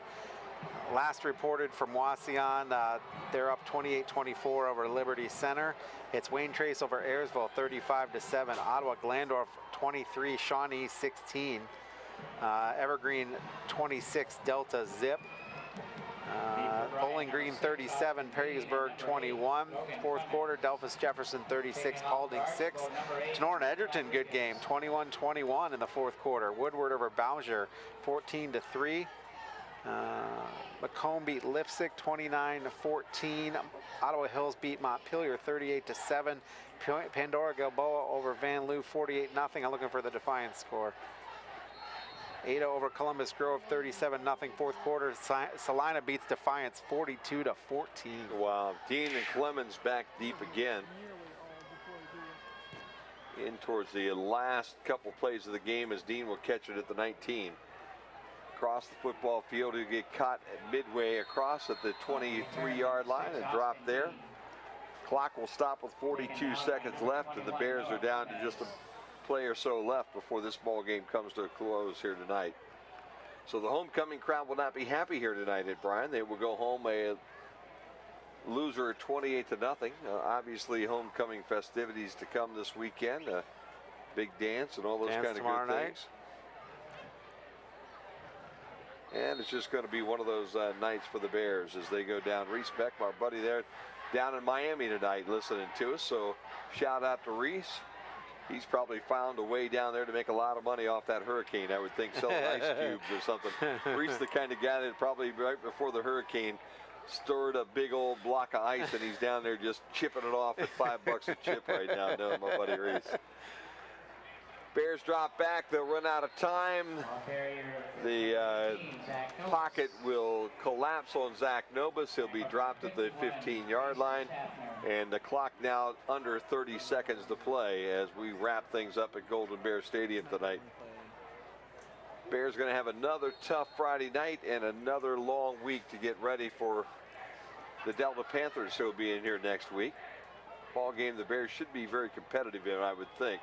Nobis throws this one deep up the visitor's sideline and over the head of his intended receiver Smith, and also both of the Blue Streaks that were back there in coverage. And the clock will stop with 6 seconds left to go in this football game, and it will be third down, and the Bears will have one more try to come up with something to be able to put some points on the scoreboard. Coach Redhead and his guys, I'm sure, will be a little disappointed to get out of this one without scoring a touchdown tonight.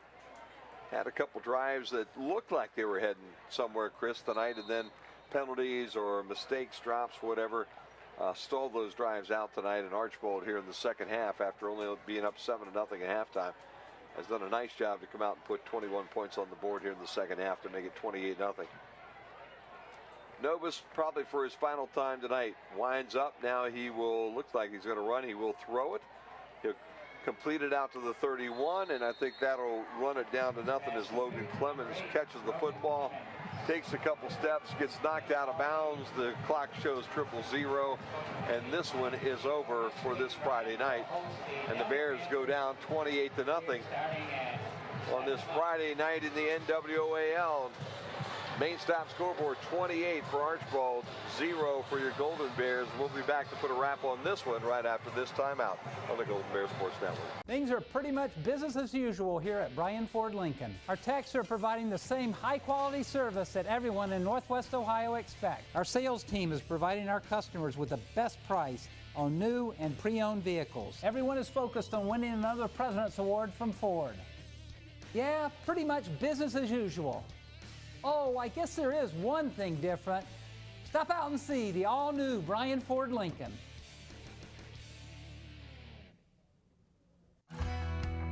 Looking for career opportunities? They're closer than you think. Northwest State has more than 70 degree and certificate programs, so you can start on the path to a rewarding career or take your existing skills to a whole new level. Your future is knocking. What are you waiting for? Opportunities await at Northwest State Community College. Find out more at northweststate.edu. Looking for Andrews O'Neill & Lowe is committed to providing you the best value for your insurance dollar. We are an agency built on integrity, offering personal service and sound advice you can trust. That's why we partner with experienced carriers like the Central Mutual Insurance Company for your auto, home, or business insurance needs. Central's quality insurance products are reasonably priced and backed by prompt, professional service, providing value for your peace of mind. Andrews O'Neill & Lowe is your local Central agent. Call us today at 419-636-5050. At Krill Funeral Service, we are professionals with the sincere desire to reward every family who have placed their trust and confidence in us by being attentive to every detail, displaying the highest level of courtesy and compassion, and providing the greatest measure of respect for their wishes. As remembrance planners, our goal is to help families find joy in the way they choose to remember, honor, and celebrate the wonderful life of their loved one. Back out at Gold At Krill, Stadium. they say they're Tonight, 28-0. The Blue Streaks of Archbold winner over the Golden Bears here on homecoming night. And Jim, just a tough loss for the Golden Bears. You know, it's just been a rough year so far for the Bears. They've had some problems. Kind of young in spots, make some mistakes when they shouldn't make some mistakes. And again, this was one of those nights, and you can't do that when you're playing one of the better teams in the conference. And Archbold definitely one of the better teams in the conference. They'll hook up next week with Liberty, and that'll be an interesting contest as Liberty tonight goes down to Wauseon. And with Wauseon winning tonight, you know, that puts Coop and his guys right back in the mix. Yep. And with Liberty getting bumped tonight, that surprises everybody because everybody thought, well, you know, Liberty's going to be that juggernaut here this year, and Wauseon's a step behind them. Wauseon tonight said, no, I think we can play with these guys, and they got the job done here this evening. So for the Bears, you know, just another one of those nights. They play well in spots. They all of a sudden start to shoot themselves in the foot just a little bit, and some mistakes, some penalties. What could be maybe a drive that would make things close ends up a turnover or a giveaway of some sort on downs, and then a score by Archbold to make it a little bit tougher for you. And that is just kind of the way the second half went for the Bears tonight. Yep. Let's take a look at some statistics. First downs for Archbold. They had 20 total first downs, 5 on the pass, 14 on the rush, 1 on the penalty. Bryan just 9 first downs, 4 on the pass, 5 on the rush. Archbold was 8 of 13 from third down and 1 of 2 from fourth down. Bryan was only 1 of 10 from third down and 1 of 3 from fourth down.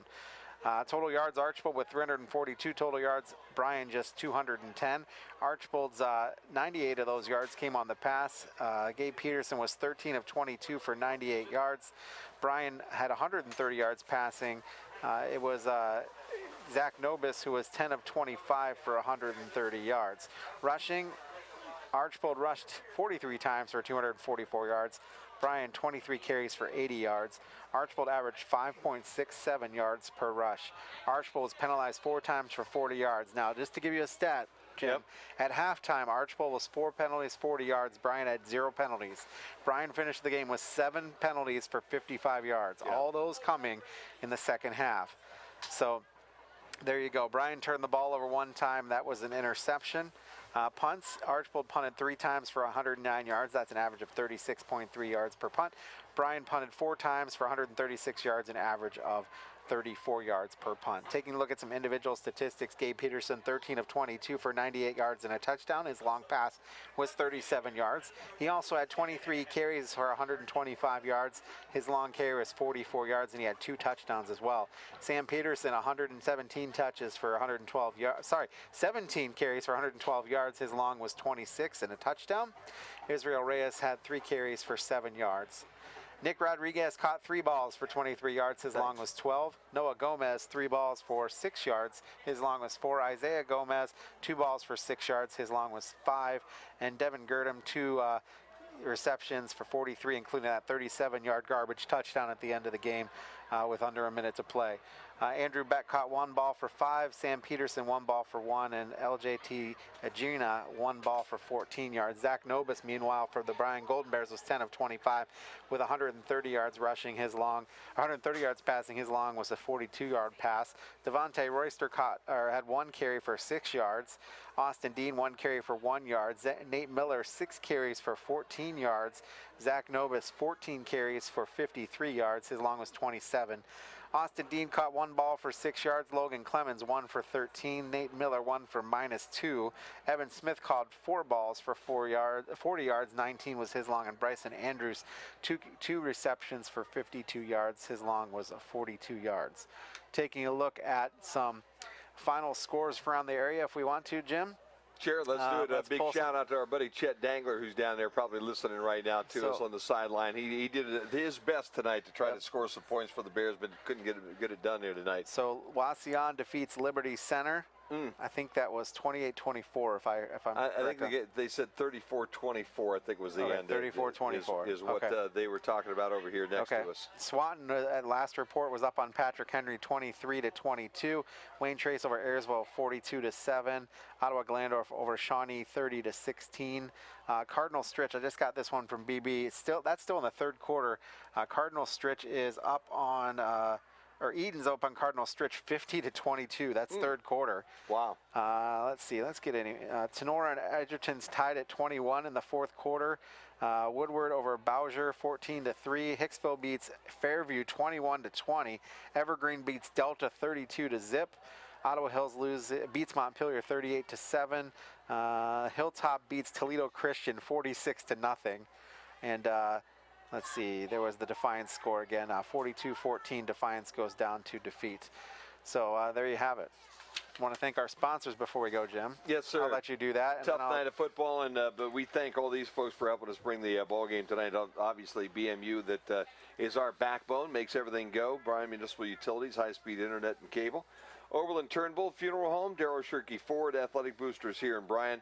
Krill Funeral Home and Crematory, Andrews O'Neill and Lowe. Northwest State Community College, Bryan Ford, Fair Auto Repair, Thiel Supply, Starks Heating and Cooling, American Family Insurance, Amerimaid Realty, and newcomer Schaefer, Sprangler, and Breinecker are sponsors, as always, for the football games here on the Golden Bears Sports Network. Want to thank our production assistants from Chris Bryce and Aaron Gilbert, also Tony Malenga helping out, Camera Samantha, and Edna Clark, and Ken Reeker. Want to thank our athletic department here at BHS, Mook Roofer and Teresa Kuzma, and the art department, Matt Neff and Stephanie Group. You can order your DVD by calling 419-633-6137. Maybe not this game, but maybe one of the other ones. You can visit us on the web at www.cityofbryan.net and bryansports.com. This has been a production of BMU Video. This broadcast is copyrighted by BMU and the Board of Public Affairs for the private use of our audience. Any duplication or other use of this broadcast, including descriptions or accounts of the game without BMU's consent, is prohibited. One final time from Archbold. It is actually from Bryan. It was Archbold 28, Bryan nothing. For Jim Funderburg, I'm Chris Malenga. Thanks for joining us. Have a good night, everybody.